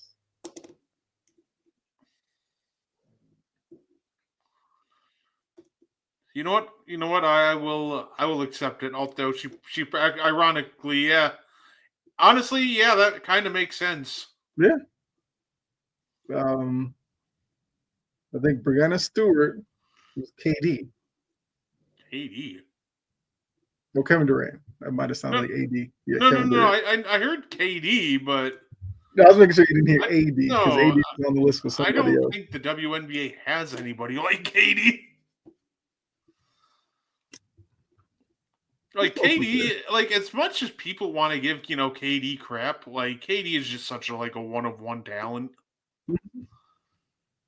Like his ability to just make shots and not only make shots, but just kind of make shots out of the flow of the offense, whereas most guys need to be in some sort of rhythm, is fantastic.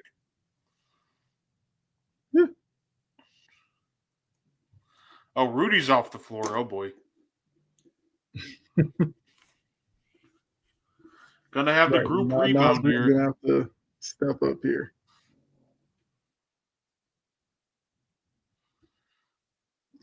Speaking of NBA, yeah, look, the Angel Reese stuff, because Brett, I know you put it in our chat that sometimes it's just difficult to talk WNBA. Yeah, that's why. Like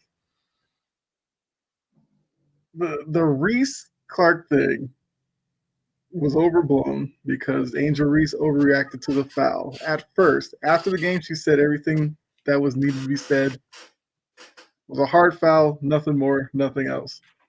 Caitlin Clark said it was a take foul because she didn't want to give up an open layup. But the reaction from people, especially directed towards Angel Reese, it's ridiculous. Went through it last year. Obviously, it's going to start up again this year. It's just like, why can't people just watch the games and just let it be? It's impossible to almost talk WNBA like online Yeah. because like there's multiple reasons, right? And number one is that like everything gets turned into like something like people just being overly like racist and hateful doesn't have a place in any sort of basketball.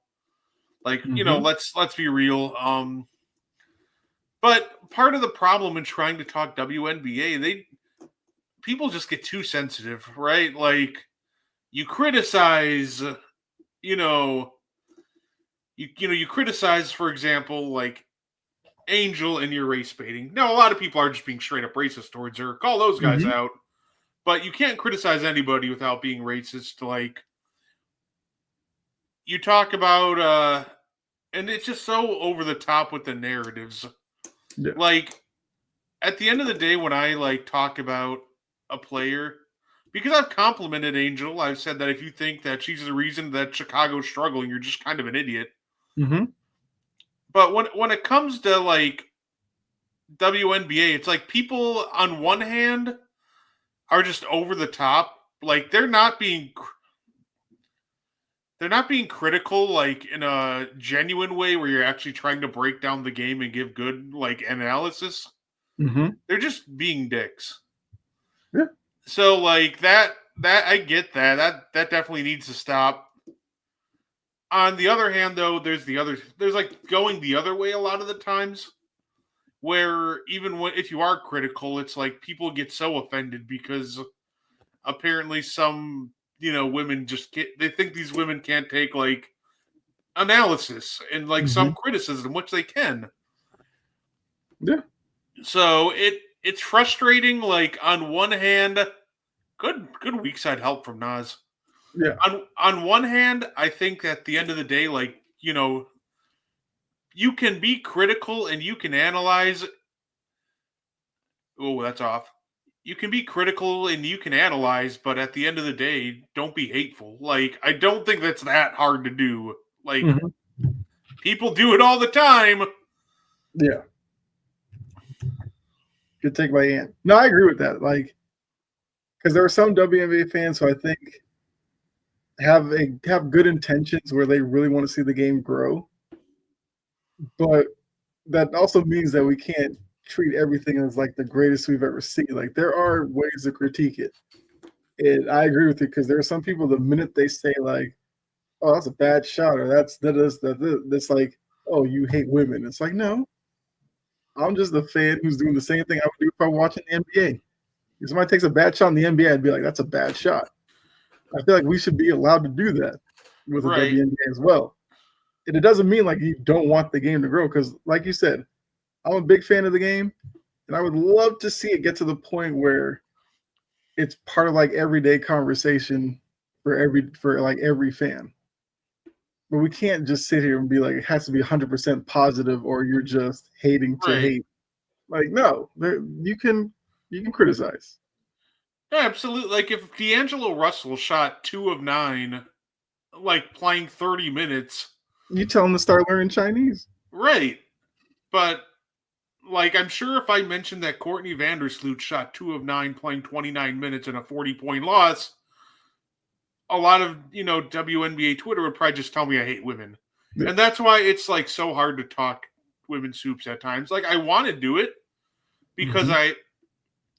at the end of the day I do enjoy watching it, but also I'm gonna be like I'm gonna give it the same objectivity that I give the men. Yeah, absolutely. Like I said, I did find the comparisons. I was off on a couple. So Gumbawali, Kyrie, I was right. Nafisa Collier, Anthony Davis, Okay, you know what? Fair. Paige Tyrese, I was right. Okay, so Caitlin Clark, they said Trey Young. I was like, you got to be kidding me with that one. Because you'll hear who they compared Steph Curry to. Brianna Stewart, Kevin Durant, Asia Wilson, Giannis, Sabrina Ionescu as Steph Curry. Oh,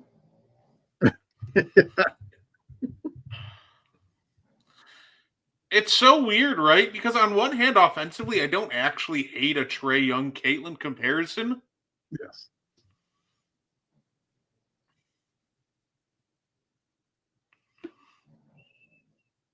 Well, successful challenge. There we go. Does anybody spend more time on the floor than SGA? Embiid on line one? Because Embiid spends a lot of time on the floor too. But even Embiid might watch this and go, okay, SGA, that's a little much. Yeah, no, I don't hate the Trey comparison for Caitlyn though, just because it's weird because I think Trey's like actual like passing and playmaking is more advanced than Steph's can be at times, and I think Caitlyn's is also just kind of more advanced. So she's almost like if Trey Young actually like could play defense. It's a great combination. I feel bad for us. They did not. Those are the only comparisons they had. I don't think they would go as far to compare anybody to LeBron because we already know that would open up a whole can with that. Of course, you're not going to find anybody like LeBron's body type compared to other WNBA players that would match anyway. Because that's what made LeBron so different was that you just didn't see guys that big with that ability. Oh my National shots gosh, are not falling right now. bench cannot shoot right now. Kenrick Williams legacy game.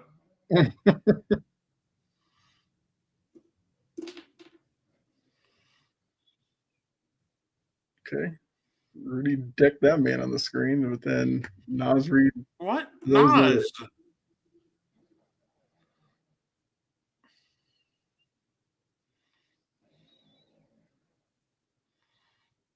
Nas, what was that? Yeah, I don't think there's gonna be like any WNBA players to like. Yeah, Thunder are rolling now. Yeah. Just to like any oversized like demigod wings, like there really isn't anybody that plays like LeBron or Kevin Durant. And from deep, nope.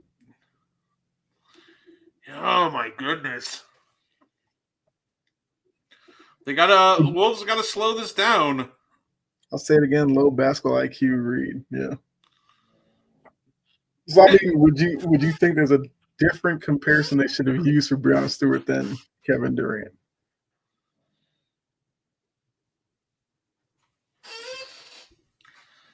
It's it's tough, right? Like Stewie's such a great playmaker and she's such a great 3-level scorer. Mm-hmm. I just think Durant's an off comparison because of the way Durant plays, basketball. It's just hard for anybody to replicate. Yeah. He's a guy. Well, DiVincenzo could knock And down a Dante. three.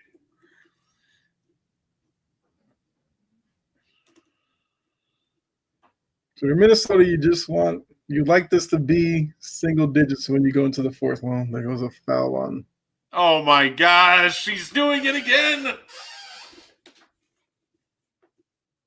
Okay, she's not Durant. She's more Bird-like. I mean, obviously they were trying to find a current player to compare her to, but I mean, like, yeah, Bird could be. That's a horrendous foul call, but Oh my gosh. Damian put a Wemby. Yeah, no, we're not. Yeah, she's not. She's not Wemby. I think that's a good call by Mo. I think Yeah, Stewie's Bird's a good one. playmaking's more advanced. Probably takes her out of the Kevin Durant conversation. Damian Lillard. Who would be a Damian Lillard?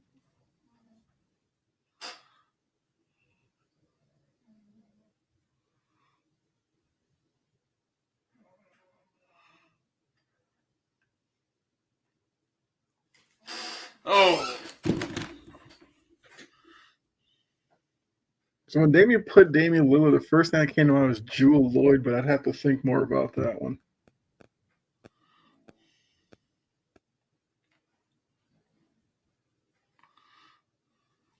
Yeah, I'd have to think more.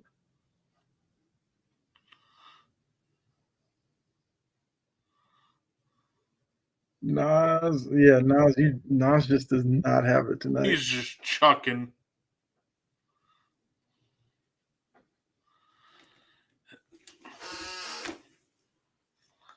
Say, Good hands, Dante. That technically should just be Thunderball because Dante's feet were out of bounds when he first touched it, but they'll take the jump ball. rough quarter. Yeah. Say that, yeah, the Timberwolves are just not trying to get inside. Mm-hmm. It's funny, right? You would think that they'd be the more aggressive team trying to attack the basket. They're the more well-rested team. Mm-hmm. But the Wolves have 41 threes to the Thunder's like 12.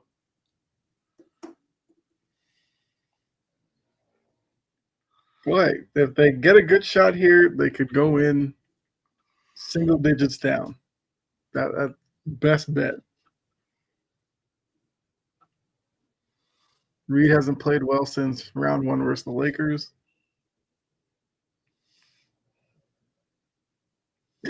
Yep. Okay. Jalen Clark, baby. All right, now step to the line, make these two.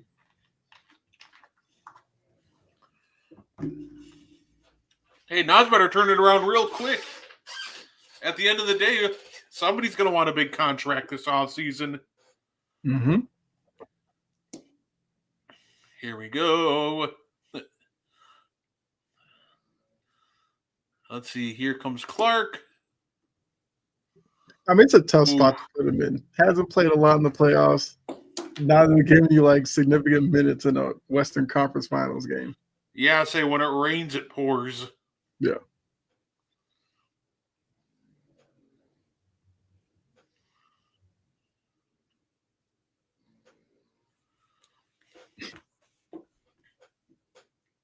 I got one. Okay.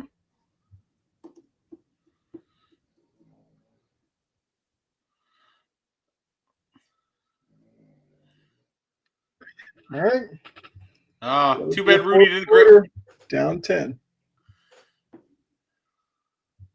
Ooh, hit the rim. Yeah.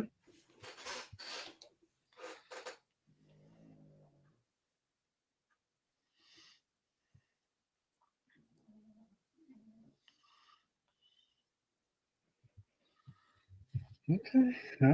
Now Minnesota's got to erase that bad quarter and then try to turn around in the fourth.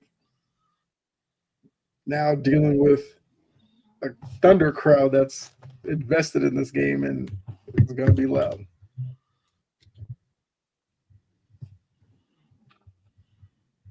"28 days later."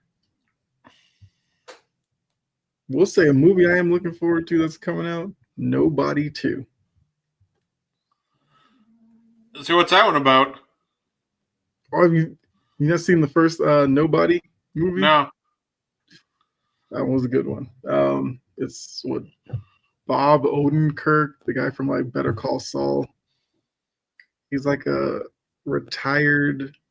I don't even know what agency he worked for, but he like gets mixed up with some like a Russian mobster and takes them down like with his dad, and it was just an interesting movie. Has some good like fight scenes. For the Wolves to have a legit chance to win the series, I said Ant had to be better than SGA. He needs to match or exceed his production. Yes.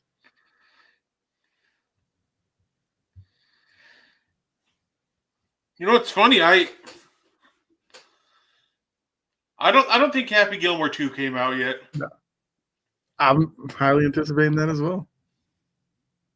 May not be a great movie, but it'll probably be entertaining. It's coming off. It's almost like this series, like it feels like a big part of this series too is just gonna come down to the bench. Mm-hmm. Like, big difference right now is the Thunder's bench has come in and just kind of buried the Wolves bench. Yep.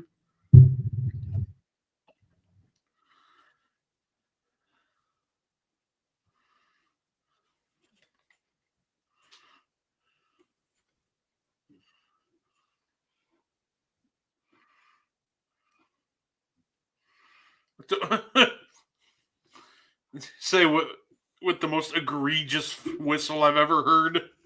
Right. And that's the clip they chose to show. I'm not this like listen, if James Harden was getting this whistle in the playoffs, like he'd have a ring. Mm-hmm. Like this is just absurd. This is an absurd whistle they've had. Yeah. And it's funny because the free throws are even, so it's not like it's necessarily a whistle at this point that's favoring one team. Mm-hmm. Like it's like 15-19. Yeah. But it's just the actual fouls that they're calling have just been like they'll miss the easy fouls, but then just make it up by calling the most absurd thing a foul. Yeah.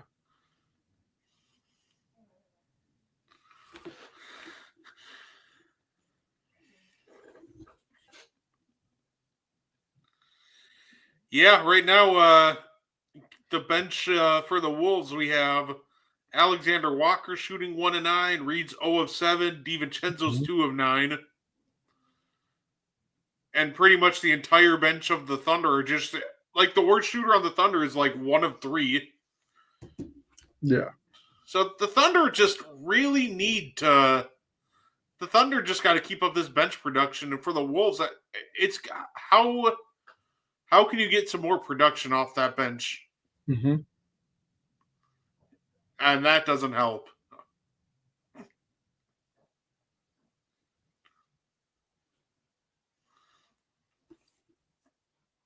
Good defense by Conley there. All right, Minnesota needs to get a little run here.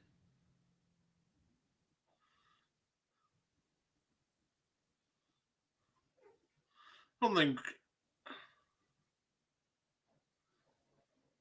Oof. Oh my goodness, Oof. Nas, Yeah. Nas, what are you trying? Accidental offense there. Okay. Those calls he gets. Terrible. Most of those calls he gets wears on a team over time because you feel like he can get a call. Yeah. The mentality of it is definitely part of it. DiVincenzo just got hit by Conley.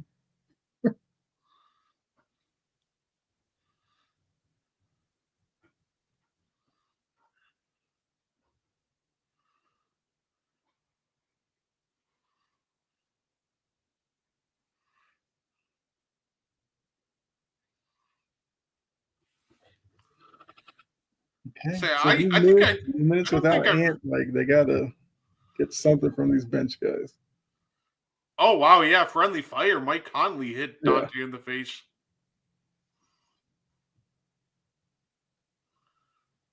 I forgot Joe Ingles is on the Wolves bench. Give me some Joe Ingles minutes. Might as well. See what the old man's got.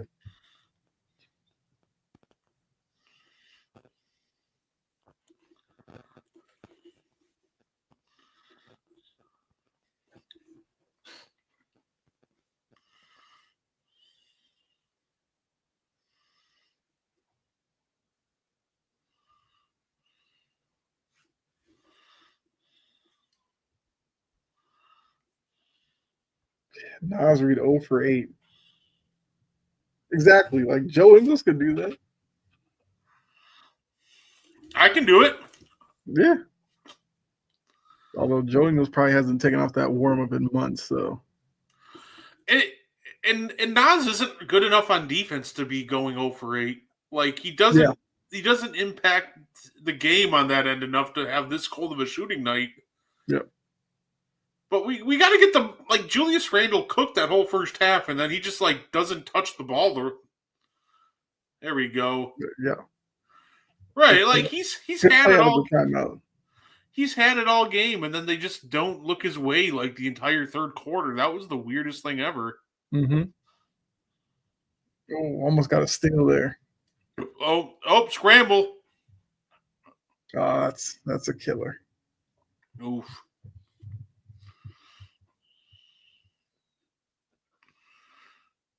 Now the Thunder are just hitting timely shots. Mm-hmm.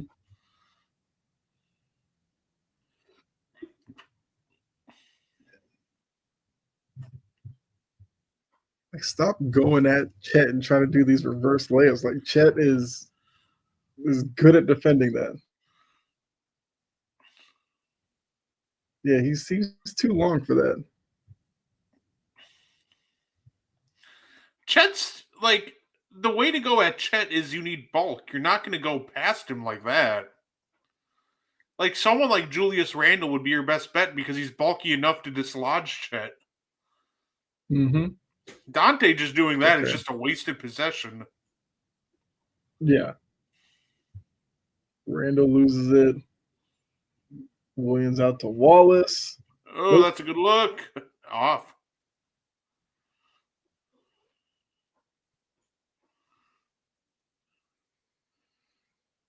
Yeah, Dub, you just kind of shoulder tackled him. Yeah.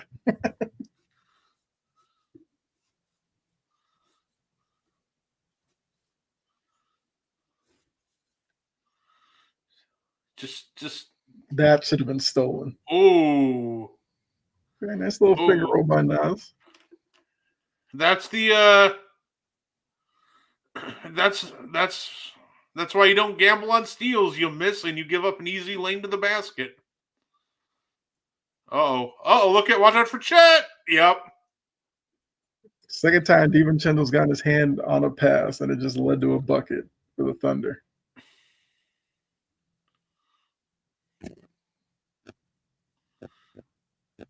There we go. Thinks if Holmgren didn't touch him, Nas was going to miss that. Oh, that thing was getting all like side of the rim. And there was no in between.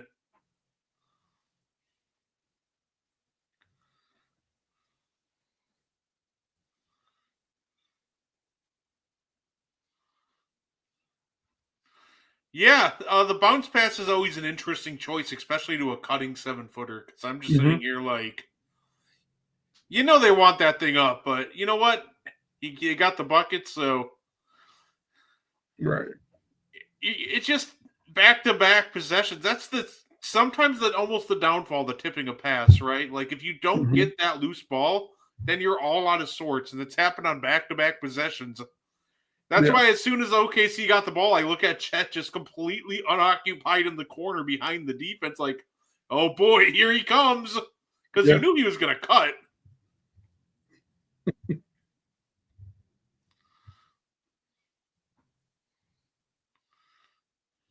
I love that they put up Nas Reed, first quarter 0, second quarter 0, third quarter 0, fourth quarter 4 points.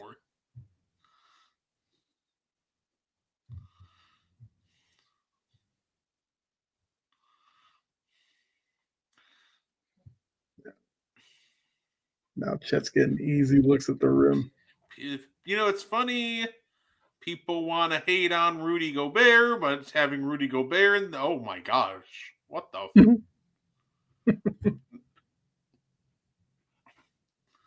But that's the value of. I don't hate it. A heat check. Yeah, heat check up 11. Yeah. Bad defense by Randall. Yeah.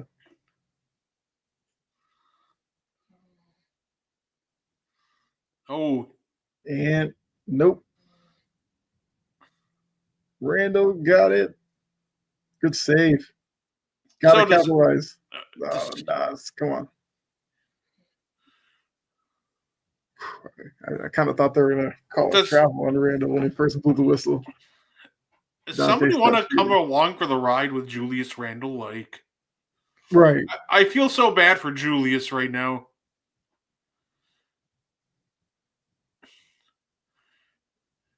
Nas must have thought they were switching there. Because you can't jump out like that.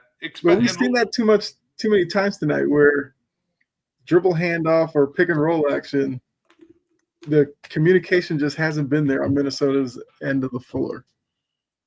They're either leaving guys wide open behind the 3, or they're leaving guys rolling into the paint.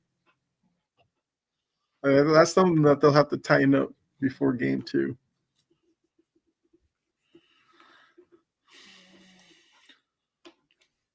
All right, Randall gets both free throws.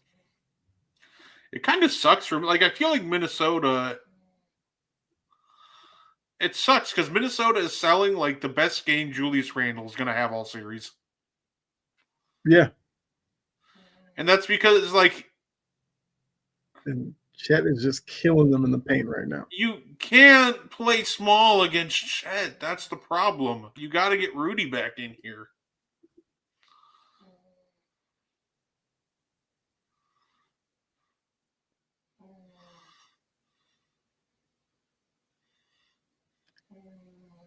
Randall over Dort just pulled the chair on him. That like SJ is going down before he was touched. Where's Ant? Can he do something other than take contested threes? Yeah. That definitely help. Let's see. I mean, what do we call in there?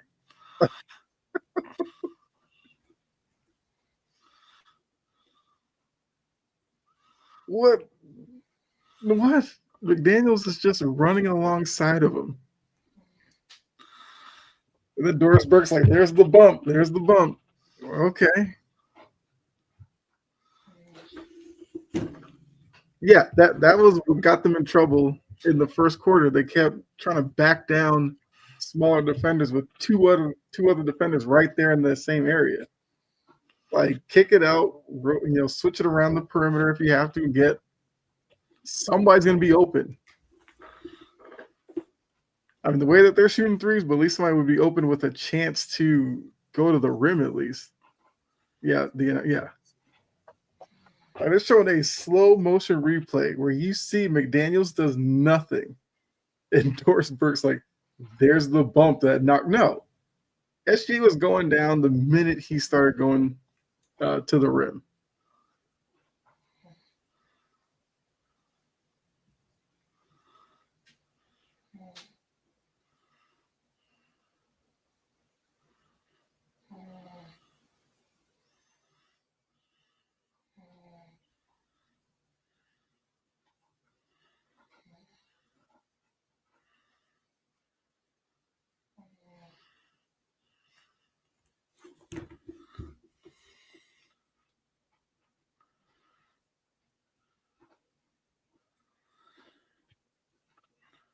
Like, Wingstop has a commercial that doesn't have Jalen Green in it. God, I want Wingstop. Doris Burke, what's going on with SGA's offhand? Yeah. No, yeah, and that's the annoying part, right? Like, we're trying to watch some fun hoops, but how much fun is it really when SGA is just like falling over and it's like, yeah, call it. Mm-hmm.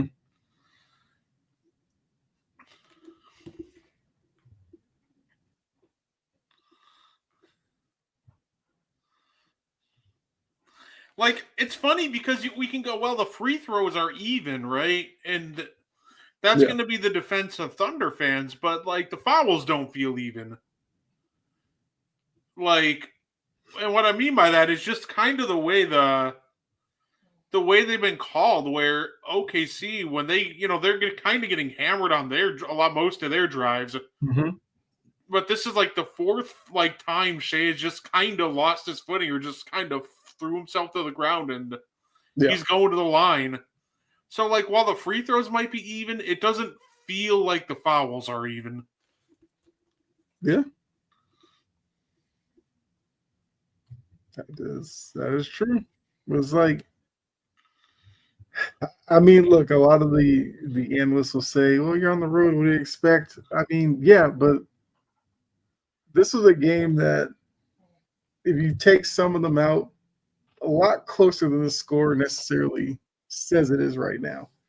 Now, look, Minnesota's not doing themselves any favors with, the three-point shooting, the bench production, Nas Reed's no-show, obviously, but even with all that, this game would be closer without a few of those SGA calls.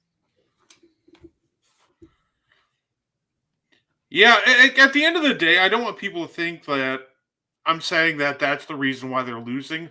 The absolute reason why this team is losing is their bench production is non-existent.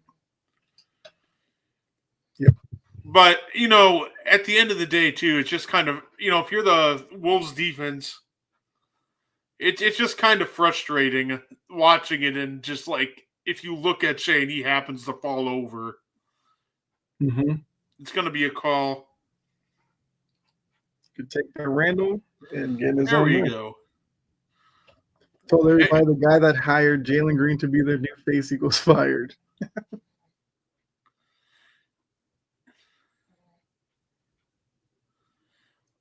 Hey, the real question, are you, it sounds like an absolute nightmare? Are Good defense by Randall. Absolutely. And they get the 24 seconds. Okay. Wolves are shooting 33% and it's a 14-point lead. Yeah. Imagine if it's Knicks Thunder, Kyle, and it's a ref with a soft whistle. Oh, yeah. Oh, man, that would be, yeah. Like, Brunson, Shea, grift off is going to be an absolute nightmare. Yeah. Those games will take like 4 hours to play. Good drive by Walker. There we go. That's a tough finish. Left hand with Chet right there. Good take. And then they give up a layup on the other end. You cannot have that. You can't trade baskets at this point. Like, you need stops. Alexander again. What a dot. Good look. Dante got to hit that one. This Wolves bench is just selling so hard. Yeah.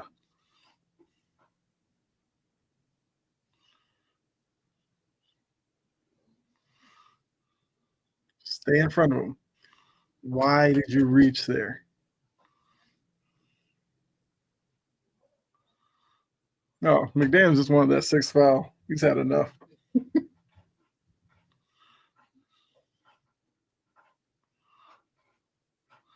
I know. If I'm Jane, I'm picking up a T. If I'm Finch, honestly, at this point, if Shea gets one more touch foul, I'm getting thrown out of this game.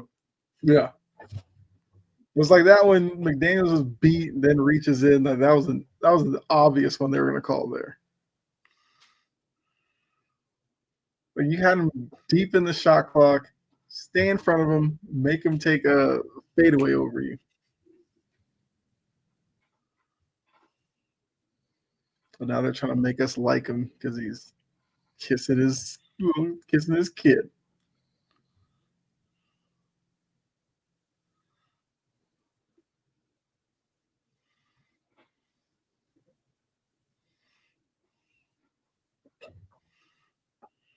This game's over, yeah.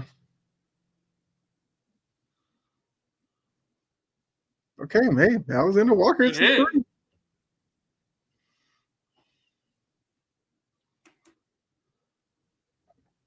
Yeah, maybe Alexander Walker's the guy they need here in the fourth. Step back, that's too easy. Ooh.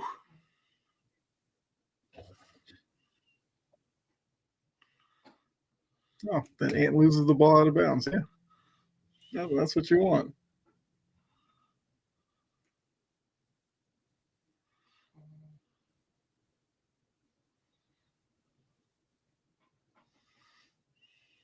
Okay, 4.5 minutes to go. You're down 12. What do you do here, Minnesota? Not that. What the?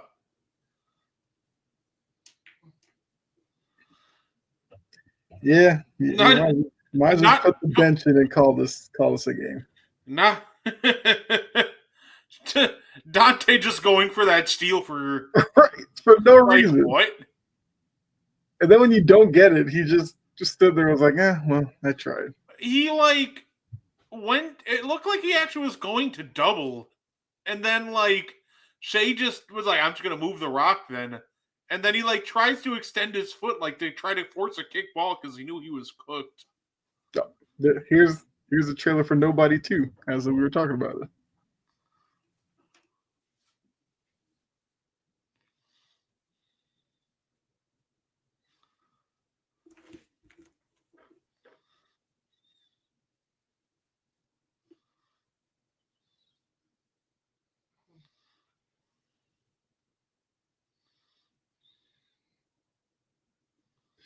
Yeah, that it was like such a half-hearted double team. Does the Packers have the greatest QB room of all time? Without question.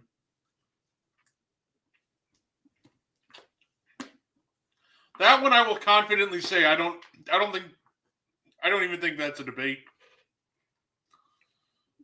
I'm just thinking, like Well, Niners, you have Montana and Young. Okay, how many quarterback groups have 2 top 10 quarterbacks of all time?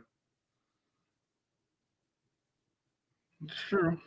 And then the third quarterback that the backup to those two would be Bart Starr, Mm-hmm. who's probably like a top 15 or 20 quarterback of all time. Mm-hmm. Now, to be clear, everybody, I compare my quarterbacks and basketball players relative to era. I know that there are guys now that put up more gaudy numbers than Bart Starr, but relative to era, like, arguably the Packers have, like, 3 top, like, 20 or 30 quarterbacks of all time, and 2 of them are in the top 10. Like, I don't think there's a team that touches that. I mean, the Jets have Joe Namath, Chad Pennington, Mark Sanchez. No, I think when you first ask it, like Packers seem like the obvious choice. I'm just thinking of other organizations. It's like most organizations you find like one really good quarterback, and then the other ones you're just like, eh. Like, there's other, like, good options, right? Like, Yeah. obviously you mentioned the 49ers. That's a good one. That might be number 2 with Montana Mm-hmm. and Young. But yeah, like, when you just start breaking it down, that's when you kind of realize just how insane the Packers is. Yeah. Yeah, because even for my team, it's like the 2 best are Brady, then it's like Bledsoe. And, like, when you look at a team like the Chiefs, you're like, okay, Mahomes, obviously, and then it's like Yeah, name your next favorite Chiefs like quarterback. Alex Smith, like 1 Yeah. year of Joe Montana. Mm-hmm. Where does Young rank all time? Ooh. I've never actually made like a full on like quarterback list, so I'm kind of doing this off the dome.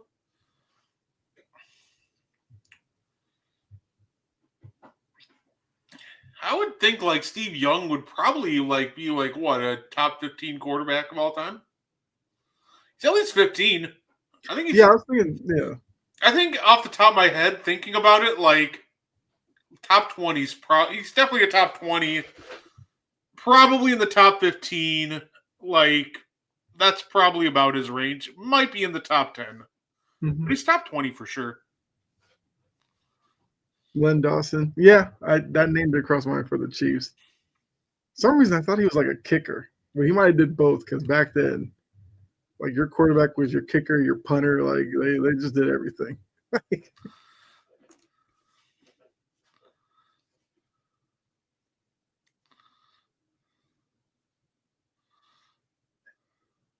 Like last 330, can you get Nas Reed to hit one shot? No. It was like maybe that's something he could carry over in the game too. Like if he just keeps bricking him, why would you feel confident in him in game 2?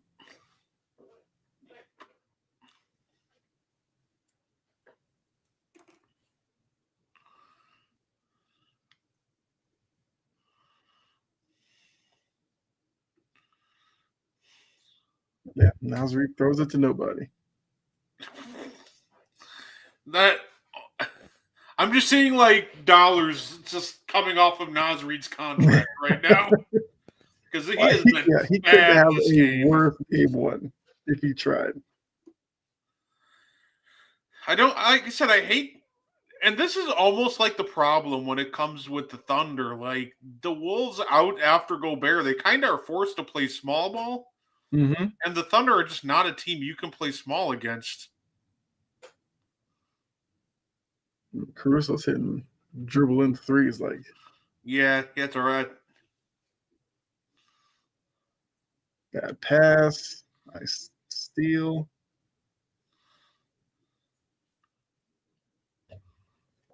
Like you look at the score, you wouldn't think for a good part of this game was a couple of possession game.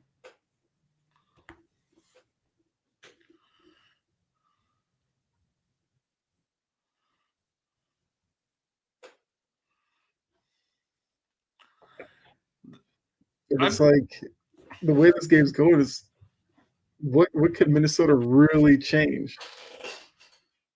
You just have to hope guys just play better. It's funny because I almost feel like they don't need much more than like that, right? Yeah. Because basketball is a game of runs, and just the Thunder really gained control of this game as soon as the bench came in because nobody on the bench could hit a shot. Like if even just one of Nas, Dante, or Alexander Walker could hit like anything or shoot halfway decent, well, maybe it stops one of these Thunder runs. 60-30 in the second half. That's crazy. Worst quarterback room of all time. Here we go. Bears, Browns, Jets. Oh, Yeah. The Browns, it's a crowded room. It's not memorable, but it's crowded. Yeah. Jets. I mean, I joked about Chad Pennington. He's probably like the underrated one from them. But yeah, Mark Sanchez, rough.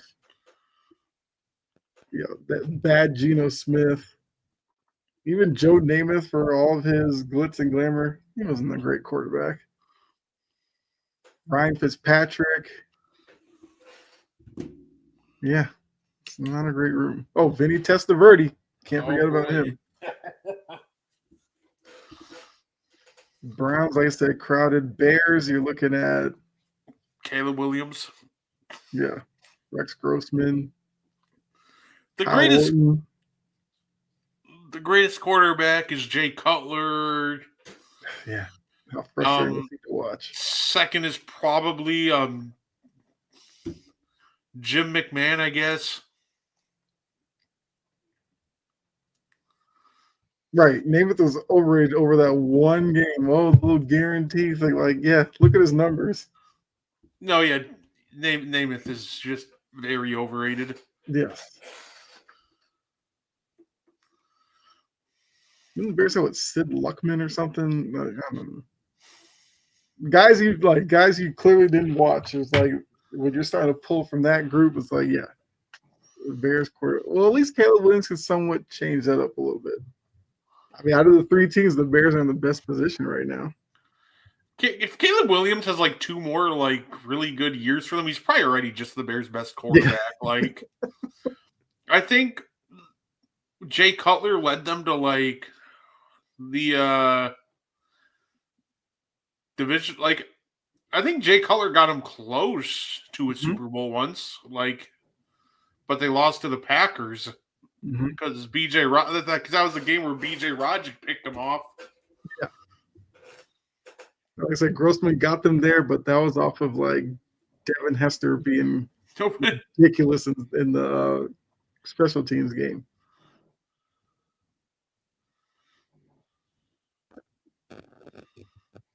Yeah, Ant with 0 points in the fourth. Yeah, you're not winning a lot of games in this series with that kind of production.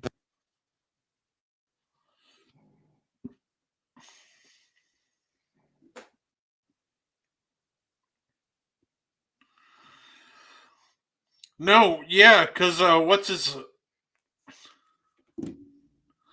Yeah, no, because that's right. That was the game when that was Cutler. Cutler actually got hurt in that game, and it was like Caleb Haney or something like that. Comes into the game and almost like leads a comeback against the Packers. Yeah. Yeah, for a lot of crap Cutler takes, he was talented. You just hated how nonchalant he was. No, he did it. He had a fantastic arm. Yeah.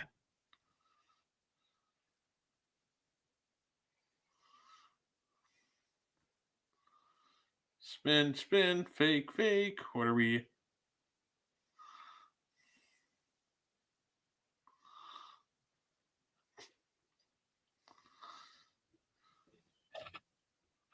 Yeah, Wolves got Rob Dillingham. Who was it, Mo or Gene who talked about they thought Dillingham was going to be better than he was? Might have been Gene. Lou Garza, yeah. I think Dillingham has a lot of potential, and so do the Wolves. They traded up to get him. I think he's just got to put on some more size before you can actually like function with him out Yeah, there. he looks tiny out there.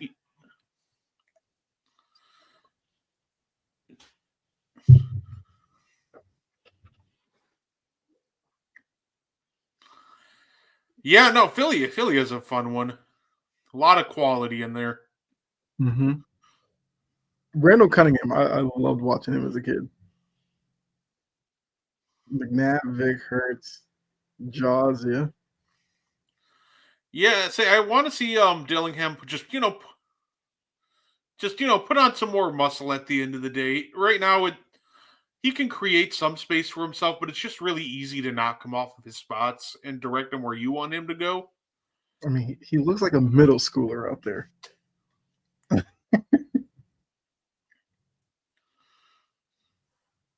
Say He makes Alvarado look like I don't even know, but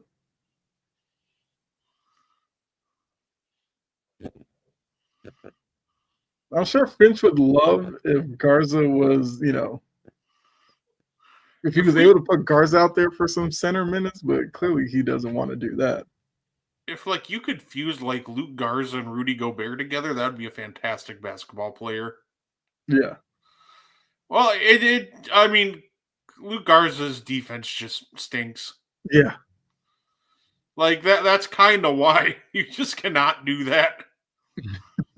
And like in order to maximize him on offense, you're running post ups for Luke Garza, and I am not ready to do that. Oh, look, a kid got an Ant jersey. Should have thrown it back at him, but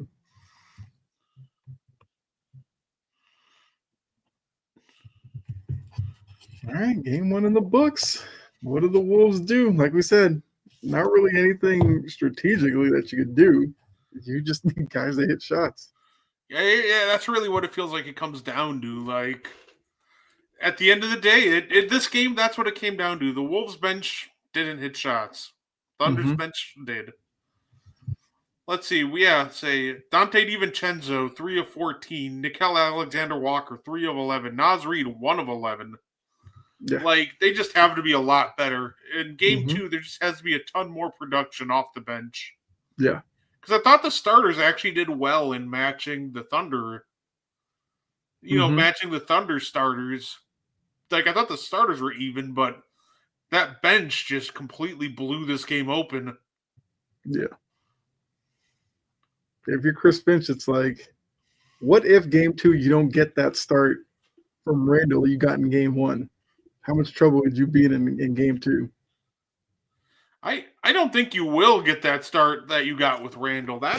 I think that's the best game you're going to get out of Randall this series. If you're a Wolves fan, that's got to worry you. So Ant has to get involved quicker in game 1 and sustain it. They have to have better communication on the pick and rolls in game 2. We saw the whistle with SGA in game 1. You gotta try to just stay in front of them and just not get caught. If they can do that, they have a shot. Because for a good part of this game, they were in it. They looked like the better team, and then the bench just stunk it up.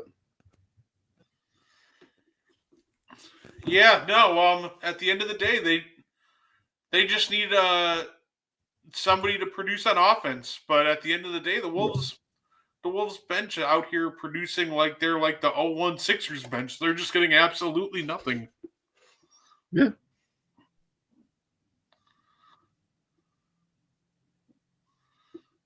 Yeah. So. Yeah. Exactly. Like if Minnesota comes out and wins game 2, nobody's going to care about what happened in game 1.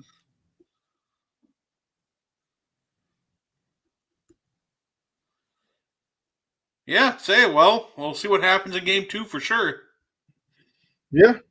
So we'll go ahead, get out of here. Appreciate all of you for tuning in. The numbers were kind of crazy. Love the chat. We might have to do this again. I don't know. I don't know. Will there be a game on next Tuesday? I'll have to check and see. But yeah, these watch songs are always fun. I always love doing with you, Brett. So I guess Brett, anything you want to add before we get out of here? No, just appreciate everybody tuning in, and hope we see you next time. There you go. So make sure you guys are back first thing in the morning. Got coffee and sports. Get your day going. You got Wire to Wire tomorrow night as well. So make sure you come back and check us out. Enjoy the rest of your night. We will see you all later. All right. Bye.